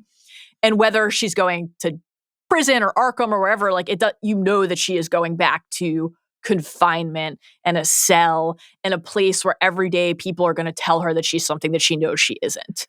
And like, whether she will ever have a chance again to try to, like, prove that that's not true. Yeah. And that's why, like, the moment where she's reading Selena's letter was like such a little gift, because which I like, for us, it's just this note literally of hope. Thanked Lauren for. Like, thank you for that just moment. It's almost too sad otherwise. Like, truly almost too sad. So this episode was like a step ahead of me on a lot of different turns. Mm-hmm. This is the one turn where they did a thing. There's like just a few, not like pet peeves, but just sort of like a thing I always notice. And this one, it was the camera staying on her while she was monologuing and not showing us Oz reactions. And I'm like, oh, he's not there anymore. That's what always happens. If they're monologuing too long and you don't see the other person, they're gone or they're asleep. That's my least favorite one. If someone's confessing something and the person they're talking to is asleep, and I'm like, they're already asleep. I can tell because the camera's not showing them to me. Anyway, I only had like a mere split second to process before the chopper showed up, but I was just like, oh no. Terrible stuff. Oz goes to the hospital. This is absolutely, again, devastating, right? Because I come out of this episode hating Oz for a million different reasons. And yet, Ma, you can't do this to me. Please, you got to tell me. Just tell me you're proud of me. Ma, tell me you're proud of me. Please, come on, just once. Colin Farrell, the genius that you are. I felt for Oz in that moment. He'll never get it. from Francis anyway, Yeah. And I was really struck too by even just, we've sort of talked about this already, but just his decision to go there at all. Like what that tells us about him, that he's not running from this huge, massive reveal that she knew he killed his brothers. Yeah. Like, I think that we have to observe that he is in no way relieved, at least in this moment. Maybe it plays a little differently later in the penthouse, Yeah. but here there's no like, oh, thank God, at least now I don't have to hear her say what I did again, or hear her say that she's sick, that she's my mother, or yell at me or reveal to other people what I did. He's just purely panicked and despondent to see her in this state. So that felt like important as we just consider the totality of Ozcob. Yeah. And then obviously again, this is what Francis feared, that she would end up in this state. We heard her say this to him after the bathtub scene in episode 6, like knowing just enough to make it work. If I lose my dignity, there's that idea again, like what else do I have? What else I got? But then the way that as he was crying and saying, be proud of me, and took her hand and put it on the back of his head because he needed that kind of pat from somebody who he thinks loves him. But then that next stroke of Victor actually does come over and place his hand on his back. And he could have that. Yeah. He's looking for that touch to say I love you and I'm proud of you and I will be here no matter what. And he actually does have that in that moment, and he's about to reject it in full. And that's just so upsetting. This is the alliance building that falls apart that always devastates me in stories like this. Similarly when Oz and Sophia are working together earlier this season, and then he gets in the car with Victor and is just leave her. I'm like, it's right here. You could have this. Tell me I did good. I did it for you, Ma. I've already mentioned this, but that is a real Walter White trigger for me. I did it for you, Ma. Yeah. Your son, I'm the fucking king. It's what you wanted, Ma. It's what you wanted, Ma. Please, just once. I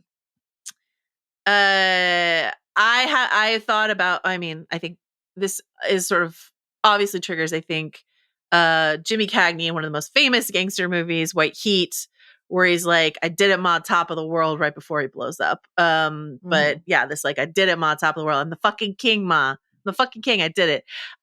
His world blows up, not literally, but just sort of in its own way, because he's never going to get this from Francis. And then he's just about to do terrible, awful, horrible thing with Victor. I want to, hear everything you want to say about this.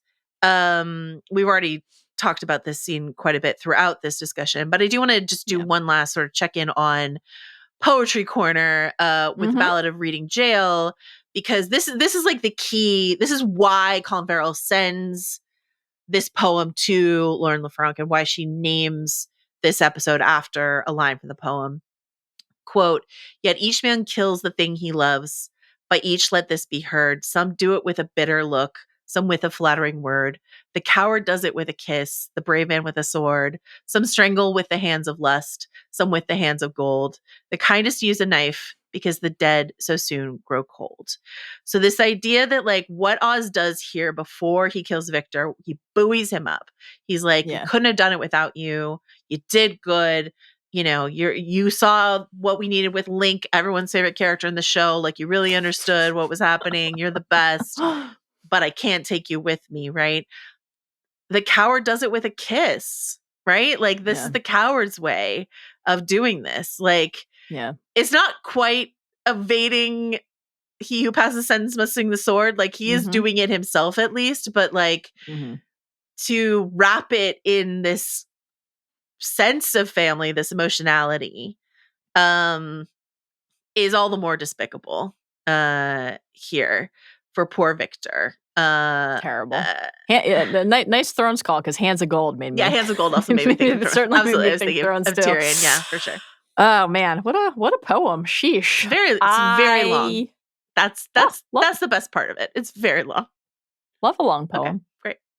You don't love a long poem? Love a long poem. It depends on the poem. What if Colin Farrell sent it to you? I would read every word. Yeah. I would open it the way that that Sophia opens Selena's letter, and I would just trace the words and just really absorb the whole thing. Oh man. You think she forgives me. You think she forgives me. For what? I don't know. All kinds of things. I found that like more simultaneously human and chilling than I can even properly express. On the brink of what Oz is about to do to Vic. Yeah. He's seeking absolution. I just thought that was so, again, like nothing that happens here is relatable, I would hope. But that part of it is like, you know, you're about to do something terrible and you want to be forgiven, both for the thing that you've already done that led you here and for the thing that you're about to do.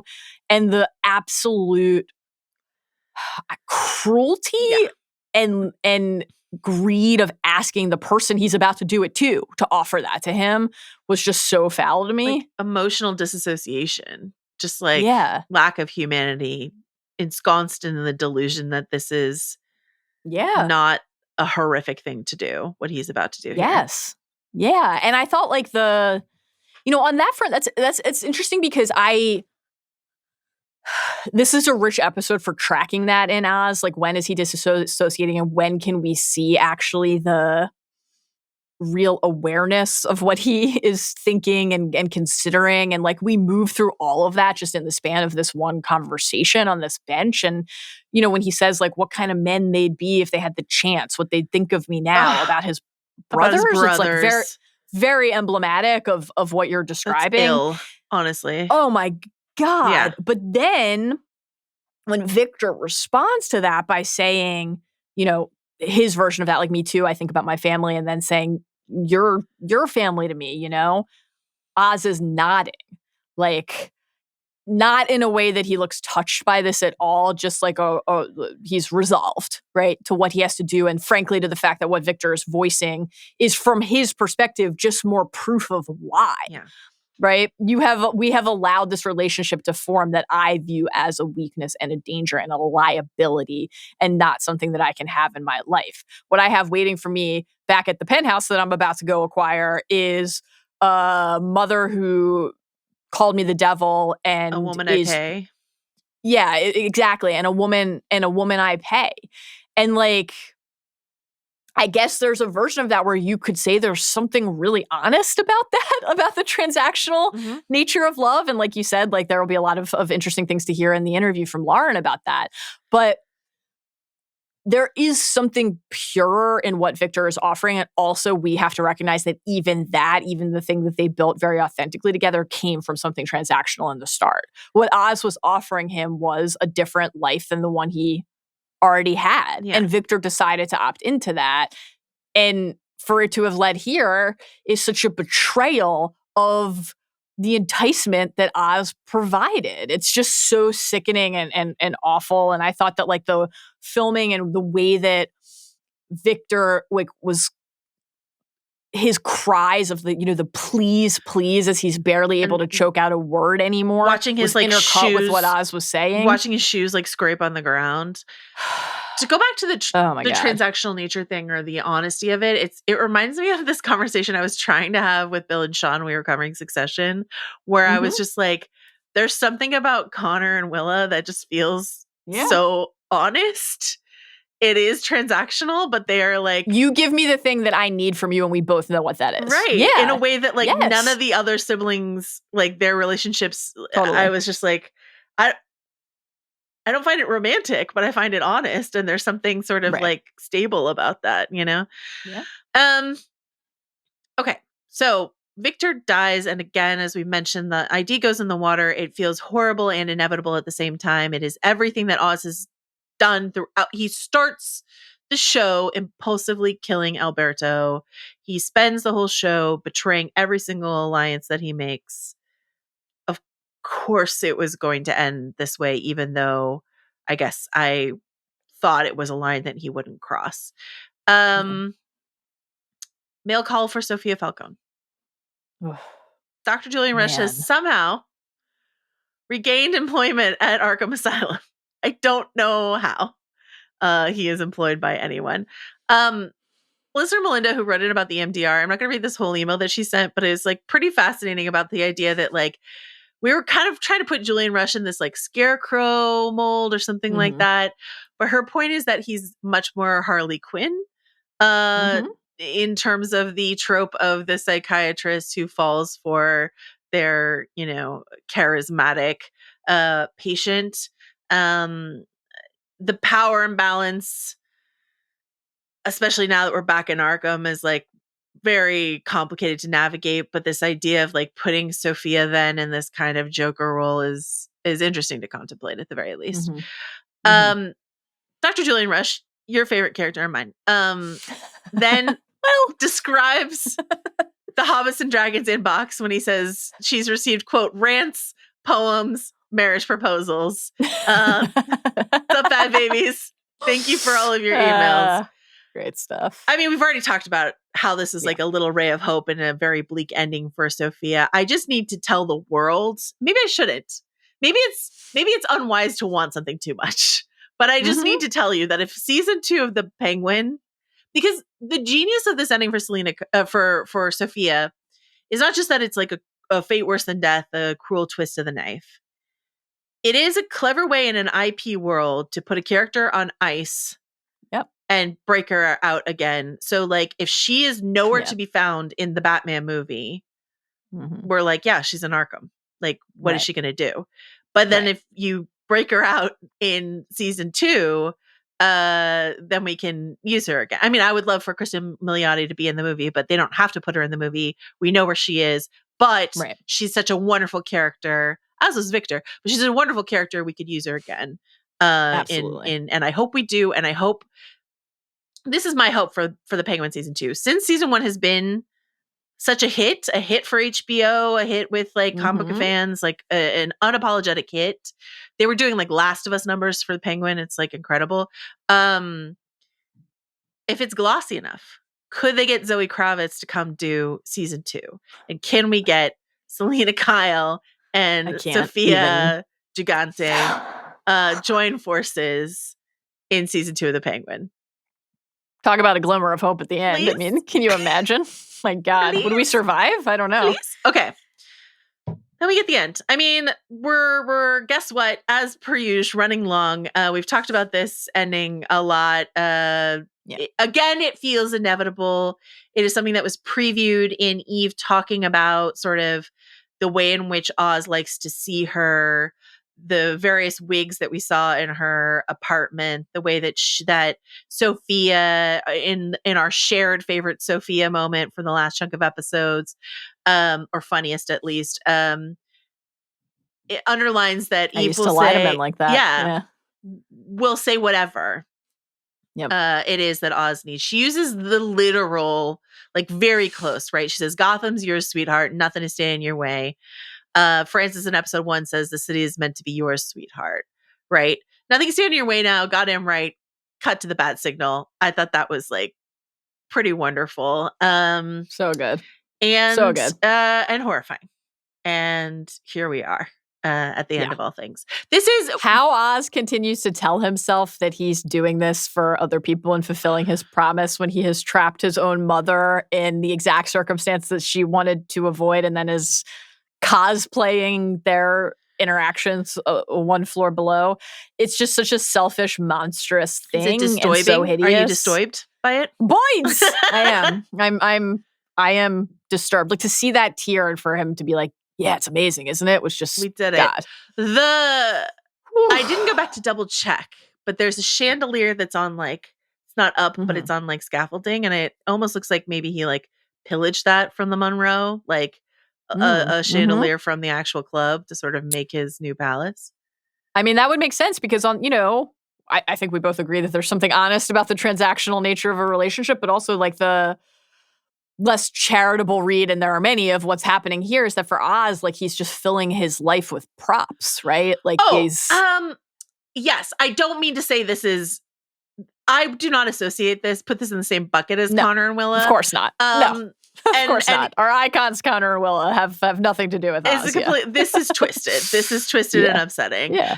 This has introduced this like really deep vein of Oedipus complex that we already knew was there, but Oedipal complex, but it is just on display, blinking like the neon sign outside of his new apartment. As bright as the bat signal that, I mean, misty Jimmy, skies.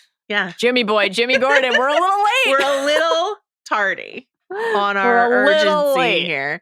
Yeah. This is Matt Reeves' sort of last word on where we leave things, right? Quote, "We're kind of flicking you at the end to say the story's not over. The idea that Oz and these characters could be on a collision course at some point with Batman, that's of course out there.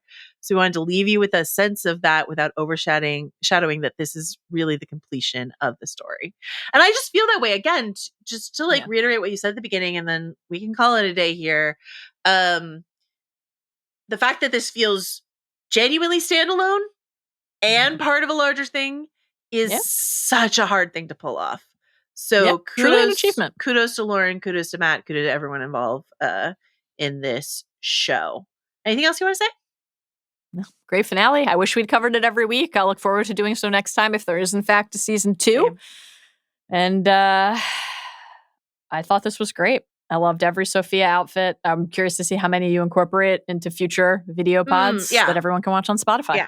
Yeah. I'll wear my Louboutins to every recording, which I definitely own. You may not see them, but just imagine that I'm always wearing Louboutins as we record. Yes, this was a wonderful episode, wonderful television show. And just remember, if you're a goon out there in Gotham, know what it shares. That's just my blanket recommendation. Let's go now to our interview with showrunner Lauren LeFranc. I wanted to start with this. So you've mentioned from the start in many interviews that you think of the show as a tragedy. And one of the things that my co-host and I love tracking were the similarities between Oz and Sophia, almost down to some of the lines that they give in speeches are sort of mirrors of each other. And so there's some part of me, and I think it's the same part of me that always just wanted the Roy siblings on Succession to hug each other, that wants Oz and Sophia and Victor to form a coalition of the downtrodden, of the outsiders. And I'm just curious, how reflective do you think it is of human psychology that they wind up turning on each other instead?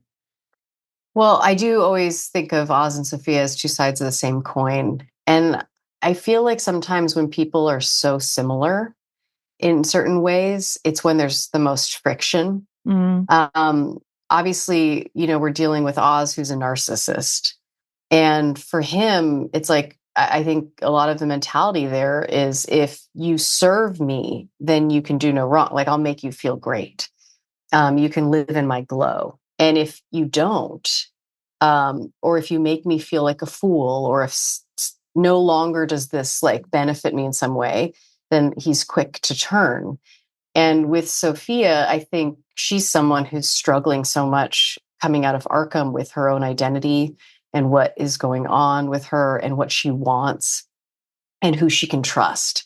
And, feels like an idiot for trusting Oz, or even sort of opening that door again, which is so sad because, we're not teaching great lessons on the show in terms of here's what happens when you trust someone. You can. Instead, we're like, well, you get smacked in the face and crushed. So yeah, but it was purposeful. I always wanted psychologically to have them feel similar in some ways, and then obviously marketably different, in many other ways too. Yeah, I mean, I think so much of what the show says about the advantages, disadvantages of class and the advantages and disadvantages of gender. And once again, I just want everyone to band together. How are you thinking about characters who almost get out? We've got the moment early in the season for Victor when he's at the bus station, he's thinking of it. We've got this moment at Sophia at the airport, where she almost makes it. And then there's Oz, who has no thought about getting out. He just wants to go up, right? Mm-hmm. Higher in the city. And a sort of nestled in that question, the question I have is, when Oz is talking about what happened to his brothers, he says this city took him. When he's lying about what happened to his brothers, the city took him. And I was just wondering if you think of Oz as somehow how connected is he to the concept of Gotham as in general? Like, if when he says that the city took him, is it just a lie, or does he think of himself as somehow Gotham in any way? I mean, I think he's so deeply rooted in Gotham, and he has a lot of strong opinions about how he was raised and where he was raised. It's part of his identity that he's from the east side of Gotham, that he grew up as a poor kid. He obviously uses that to his advantage. Yeah. When it serves him again. But I mean, I think he is a guy of the streets, you know. He does view himself as a man of the people. When Sophia says that to him in the finale, you know, sarcastically, he takes that as a yeah, you know, Yeah. that's right. So I don't know if he is emblematic of Gotham. He's certain, you know, Gotham has always been this twisted, complicated place. But also, what's important to me in the show is to show that Gotham as a character is more than just this dark place where there's so many villains. That's why I wanted to go home with Victor and show that Crown Point is not a place that is filled with like criminals. I just think that's such a simplistic way to do it. And the fact that we get to do this in television, we have more time. It's so important, I think, to show like a poor community of working class people who are good people, and are striving for something and wanting of something, and a kid like Victor in that, to humanize the city in that regard. And that's the benefit of getting 8 hours to tell your story, but to really show what a real neighborhood is like, and that it's complicated. You know, I don't know if I answered your question about Sophia's getting drive out. and Victor's. Yeah. Yeah, sort of that idea of getting out. I mean, I as you do, I love Matt's Batman film, and I love at the end this sort of tension between Selina, who's just like, let's just go, right? Yeah. And Bruce, who's like, we have to stay. And I'm just curious how that tracks across all characters. Who feels like they just belong to Gotham, and who feels like maybe they could leave if they had another chance, you know? Yeah. Well, like Victor on the rooftop with Graciela, in the third episode, he talks about how Gotham's wild, and he doesn't see it as necessarily this terrible place like she does. You know, he sees there's some sort of opportunity there for himself. And, you know, he's 17. And so that's also important to know, right? Yeah, like, yeah. How do you view some people at 17 are like, I need to get the hell out of here, wherever they're from. And some people are like, I don't know. This is what I know. And there's a lot of things that I like about it. But like, what does that mean that I want? And so for Victor, there's just so much going on with, you know, it's a coming of age story for him in a lot of ways, a dark one. Yeah. You know, certainly. But that's, I think, in doing a lot of research in sort of the mob and just gangs in general, and why people go into crime, a lot of it is, you know, you're searching for something better for yourself or for your life. And certainly by where we find Victor, the fact that he lost his family puts him in a place of like, what do I even know? Who am I? And what do I want? And so I think when he sees Graciela at the bus station and he can go with this girl and go to California, and it would be a new place and he could kind of start over. And then there's this guy, Oz, like the devil on his shoulder. But like, he speaks truths and he sees Victor differently than his parents ever did. And here's a guy who's like, your parents followed the rules. Well, look at what happened to them.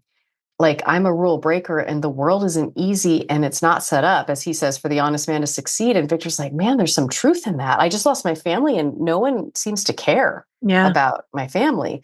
For Sophia, I think when she's driving and is nearly, you know, close to leaving Gotham, that's after obviously a deep realization for her of like, wait, am I just playing by the same game my father and Oz play? Like, why do I actually want this? Like, if I had a choice and more freedom, and I do now, like, why am I still letting myself be locked in a cage and in this different institution that is the mob? And still, like, you know, Oz and her father know how to play that kind of game. And it's like, why is she choosing even to play it? But for her, you know, Oz is her crutch. And the fact that she really wants him to suffer prevents her from having that level of freedom. And so in that regard, it is quite tragic. And for Oz, it's like, the idea of leaving Gotham isn't even on the table. He needs to own Gotham. Like, this city deserves to be his. And like, this is his narrative he's created for himself. And this is his great desire. I love that. And I think, early in the episode when Sophia's sort of talking about parceling out her father's kingdom, and then she says something, and I was like, oh no, it's one last job. One last job never makes it. Oh no. Yeah, that one last job. I know. It always gets you. But so the ending for Victor, something I loved, I mean, obviously tremendously sad and upsetting. But something I love about it is one of those twists, if you want to call it, one of these turns of plot where all the clues were there and it still feels like shocking and surprising. We saw Oz betray every single alliance he made, sometimes within the span of a scene throughout the season. We saw him impulsively kill someone in episode 1. And yet I would never have said that he would do it to Victor before the finale here. And so I'm just curious, in terms of that, like, impulsivity, when do you think Oz decided to kill Victor? Was it before they go to the river, or is it that utterance of family that sort of flips a switch for him? What do you think?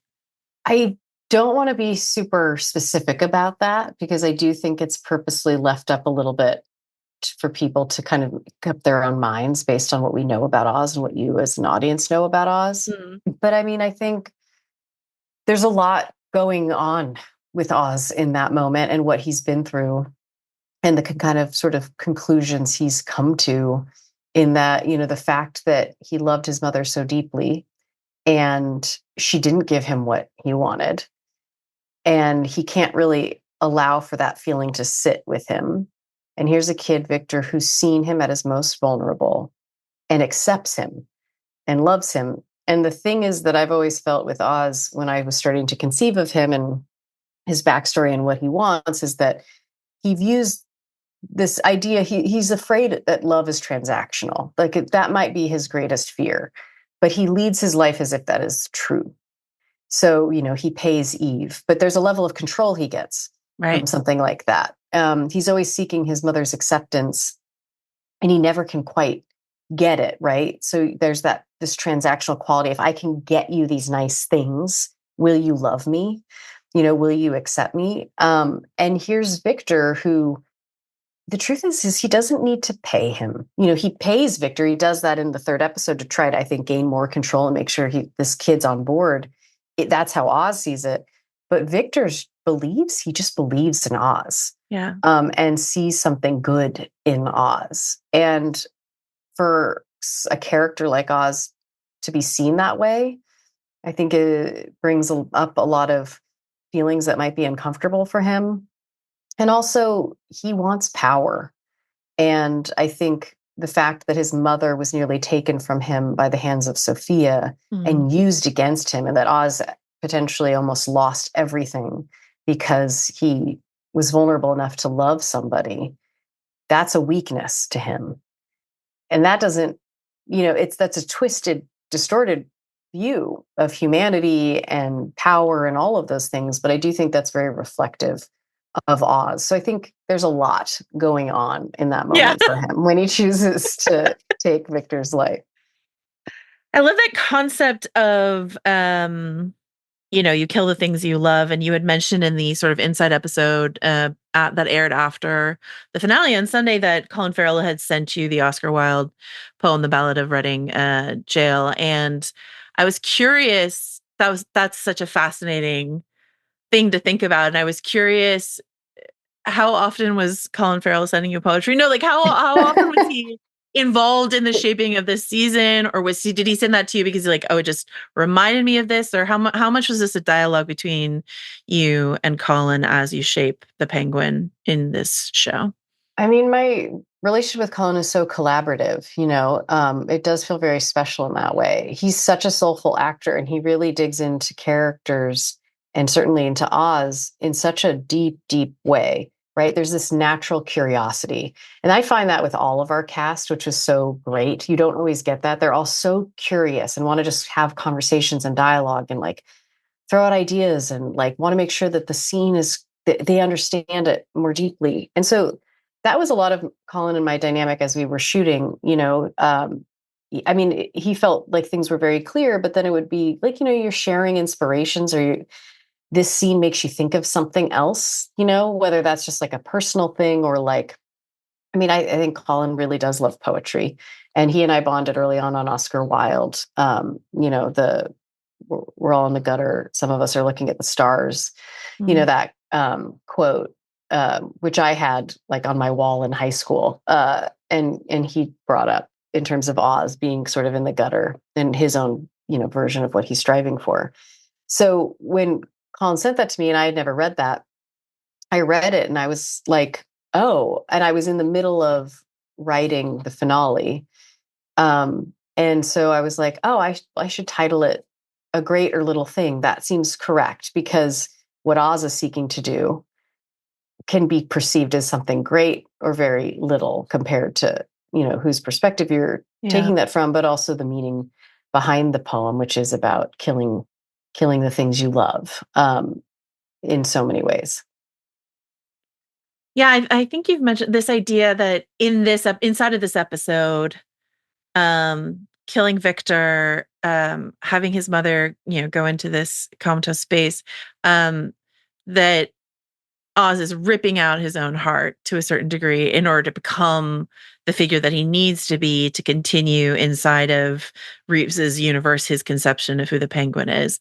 And so I'm just wondering if you could talk a little bit about like the conversations you and Matt had about where you want to land this season, and how you're thinking about where, obviously with no detail, but how you're thinking about where Oz goes from here.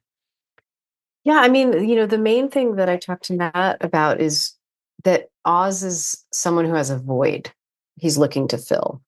And that, what he established in the movie is that Oz is considered a joke, that he's an underling to Carmine Falcone, that he's not the criminal mastermind as, more commonly depicted, that we are more familiar with the Penguin. Yeah. He's aching for more. He's searching for that. And then I knew by the end that it's a rise to power story, and I needed to get Oz to achieve a level of power. No, he's in a penthouse, as he promised his mom, but it's an abandoned hotel and it's under construction. Oz is under construction too, and it's certainly not the dream penthouse that Frances had in mind, and not the view that she was anticipating. But this is as good as Oz can do in the moment. Yeah. And he's overlooking Crown Point in the east side of Gotham, and those are his roots. But he's not in Wayne Tower. He doesn't have that level of power. Right. And so that felt like appropriate to me to end him in that place emotionally. And Matt was really great in terms of just really giving me the freedom to dig into Oz psychologically, knowing that he's this man who is clawing his way to the top, and we, I knew he wanted power, but for me, it's like, so what does that mean for him? And that's where I started to conceive of, like, he wants his mother's love, and he wants people's affection. He wants to be revered. That was like the main thrust for me of like what defines power for Oz. And then by the end, you realize that when he doesn't get those things, he doesn't get his mother's acceptance, he still gets it. He makes sure he gets it in that way. So Matt and I were always in constant conversation with that, but he really allowed me to kind of dig in psychologically into Oz. And this was my pitch from the get-go. So we knew always from day one that this is the trajectory that Oz would go on. And Matt was really supportive and amazing about that. Sophia is one of my favorite on-screen characters this year, maybe the last 5 years. I think Christine Milioti is amazing. I think this character is amazing. Thank you so much from the bottom of my heart for giving her a little bit of hope at the end of this episode, even as she lands back in her version of hell. I also love Selena Kyle. I'm curious, as we leave her there in Arkham, Dr. Julian Rush is there, and for all of his HIPAA violations, like, he is at least something of an ally to her. And she's got this letter from Selena. Like, what are you thinking about where we leave her there? Well, I love Sophia very much. And, again, like, as I've said, it is a tragedy. And so you can define certain things as more tragic than others, right? Like, is death for a character more tragic than, like, actually being locked back away in some terrible hell? It really kind of depends on the character and what they're going through. But it was important for me to keep Sophia alive and to give her, as you said, some hope at the end. And I think for me, it was about a nice way to finish Sophia's arc in our show, in that the whole season is about how her family has betrayed her, and she doesn't know where she fits.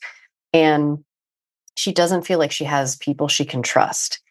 And it's so sad. She loses Alberto, her one ally, out of the gate.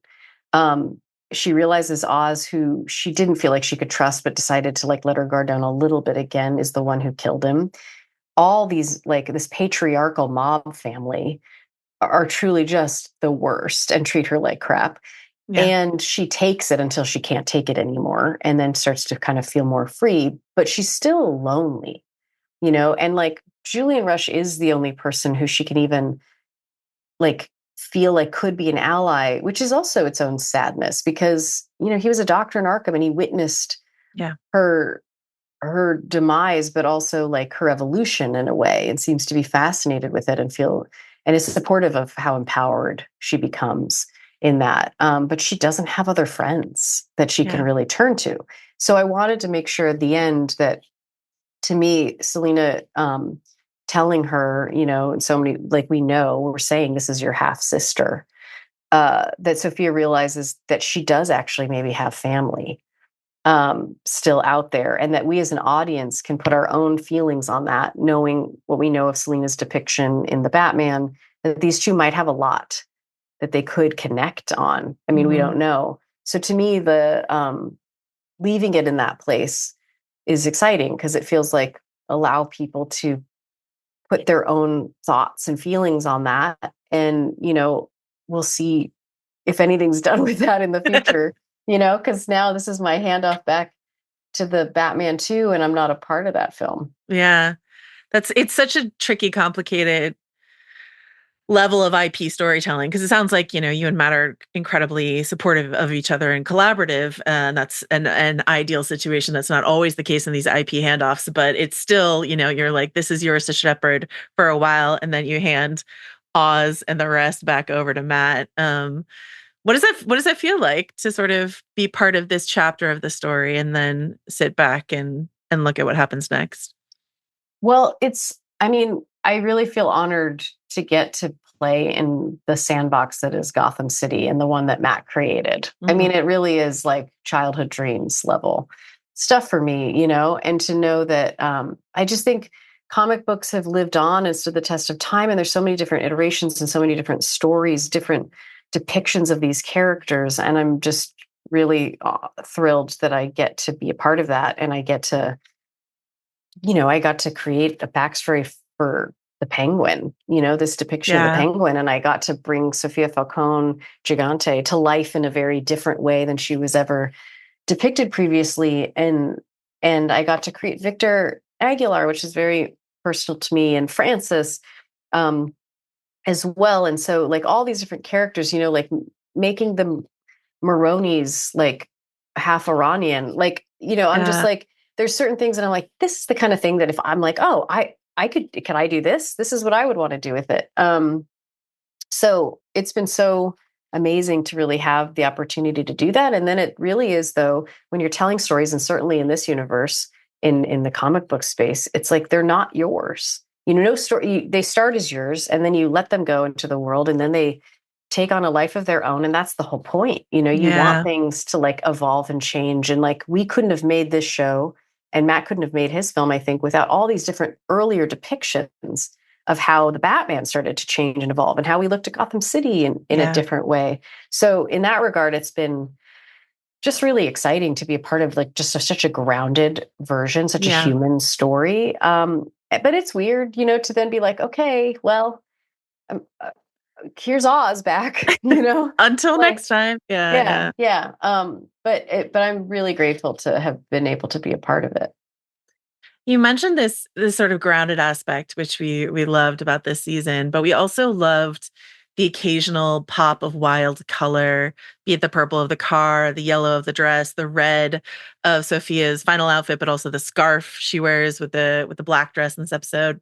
How tricky was it for you to balance this grounded crime story you wanted to tell with those sort of outsized, larger than life pops that come from a comic book kind of story? It's funny. I was talking to Colin and Kristen earlier this morning, kind of about this very thing in terms of tone.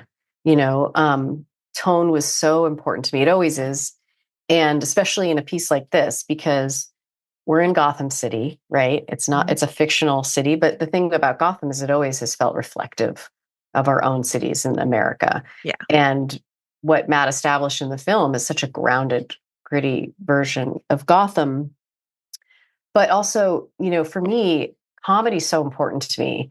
And Oz as a character allows you to have a little bit more fun, right? Like we're in his perspective in the beginning, and then obviously we shift perspective to Sophia and Victor and Francis.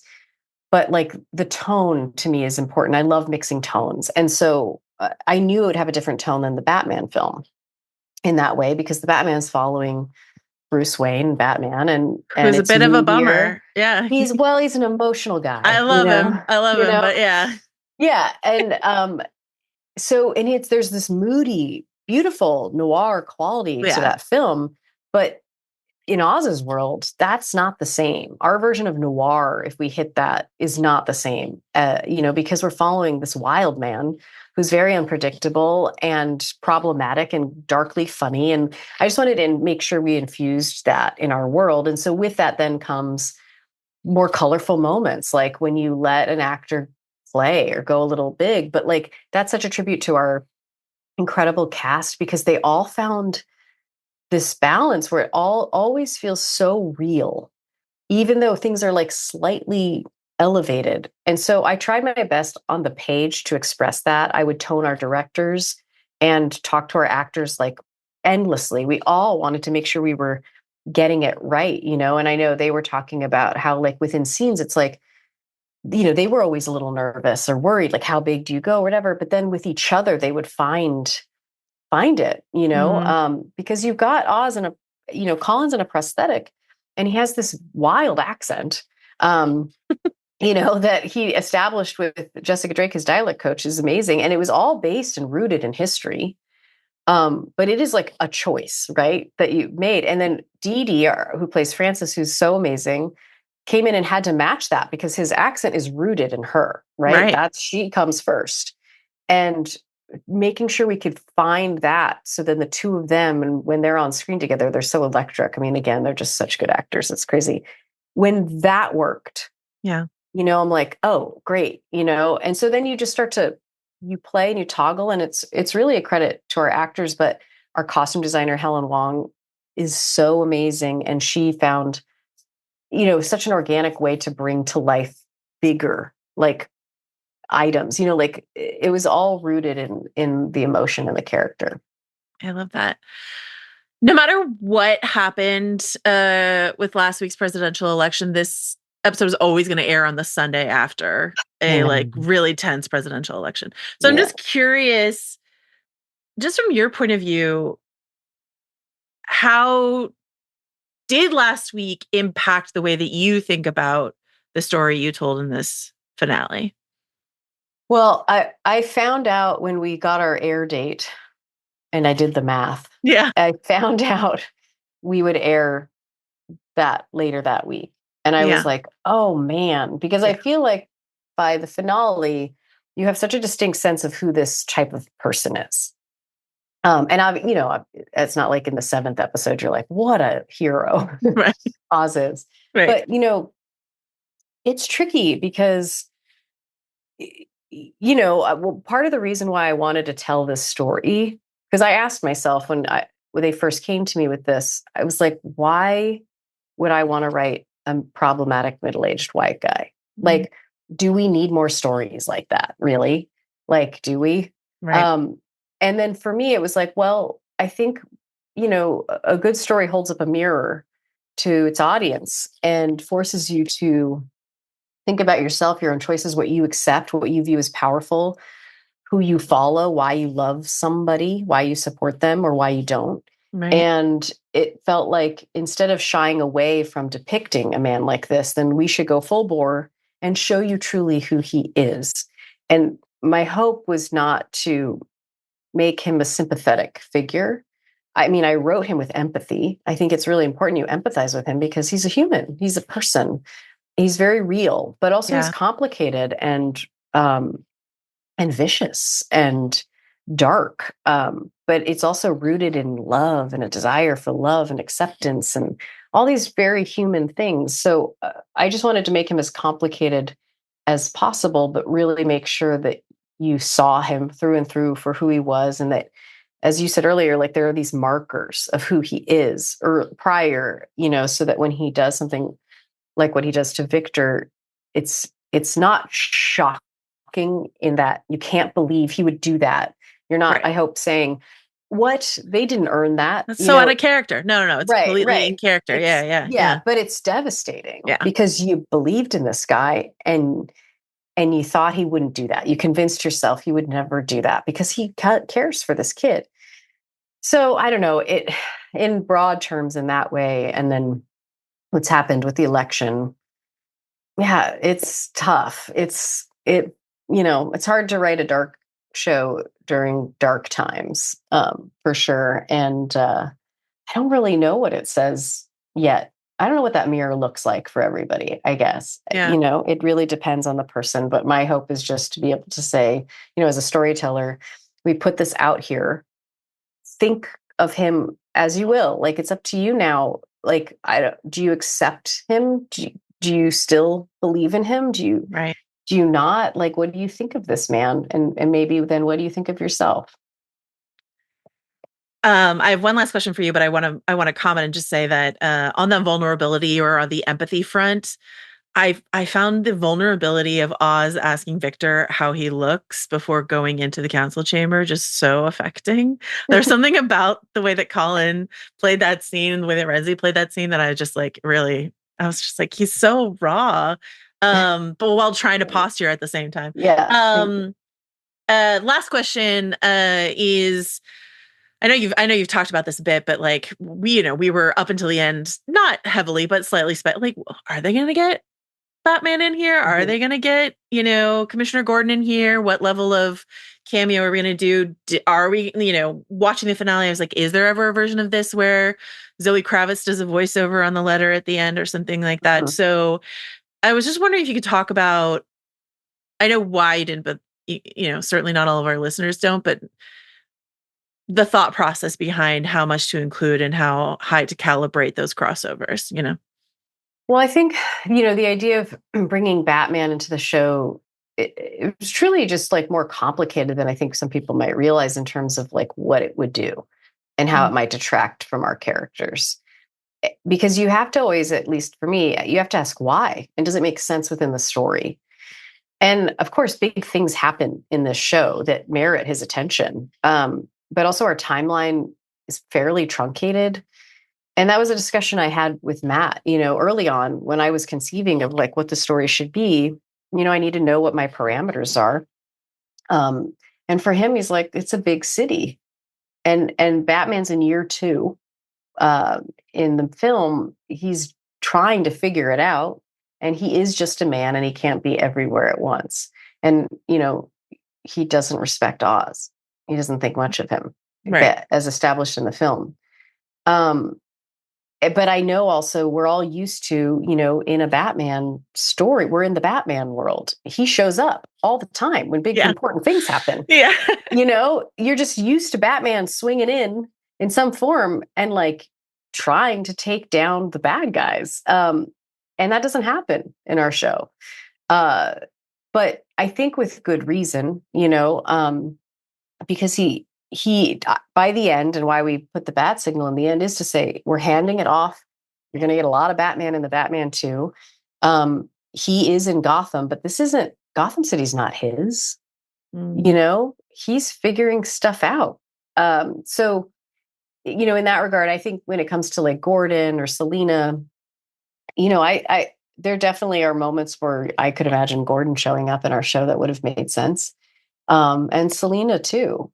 But, we are in this like IP world of like a bigger universe. And for me, it was like, I never wanted to hold my breath or write towards something that then would not be able to happen and move our story in the direction of that and have it hurt our story, if that makes sense, Yeah. And so to a certain extent, it's like, I know I can do certain things and and live in the strength of what our show is doing, but not feel dictated by like someone's availability or like how to figure that out. And that's just like a larger business thing outside of just the story.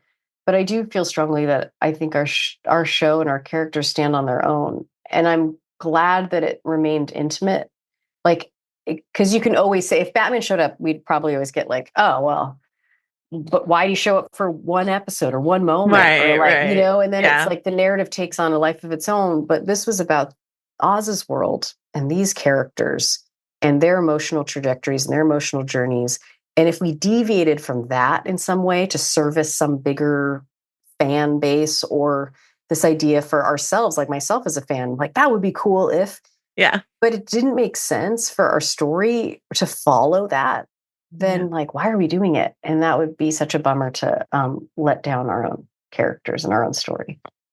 Well, I love that. And what I love is that now when we go watch the Batman Part 2, which I can't wait for, we get to carry all of this Oz information with us into it. And that's just enriching to the universe. So thank you for making this show. And I'm so glad it's such a huge hit. And I hope you're just basking in all of the positive feedback. No, thank you. Thanks for watching it and being supportive of it. You know, I think I'm excited too. And that Oz, you know, you get to spend like 8 hours with this guy. Like we've never gotten to do that. And then he's going to go be in the second film. And now, like you said, like you have so much information about this man. It's not just like one scene that you kind of like try to learn about a person really fast. Right. You know, what a like benefit that, you know, we got to do in this. And it feels really special and unique in that way. So yeah, it's been wild. It's been a fun ride. This is why I love television. You'll have all that space. Thank you. Thanks so much. I really appreciate it. Yeah, it was really nice chatting. We did it. Another episode of House of R on the books. Mallory, Rubin, you're the best. Thank you for being here. Love you always. See you next week. We'll be back later this week with Rob Mahoney doing us a solid filling in for Mal on the Silo episode later this week. We'd like to thank our coalition of willing and happy people that we do not pay to dress up like our mothers, like creepy weirdos. It is Arjuna Ramgopal for his production work across everything. Jomi and Adeniran on the socials. Steve Ahlman on the soundboard, also doing video work for us. And thanks especially to Aleya Zenieris and Felipe Guilhermino for their video work. We are in studio and at home, as you can see, so it's a whole... Not an exaggeration to say Felipe and Steve saved the pod by being here in person at the total last moment. So thank you to guys, everyone. truly. Just really great stuff from everyone. Really appreciate it. We'll see you soon. Bye.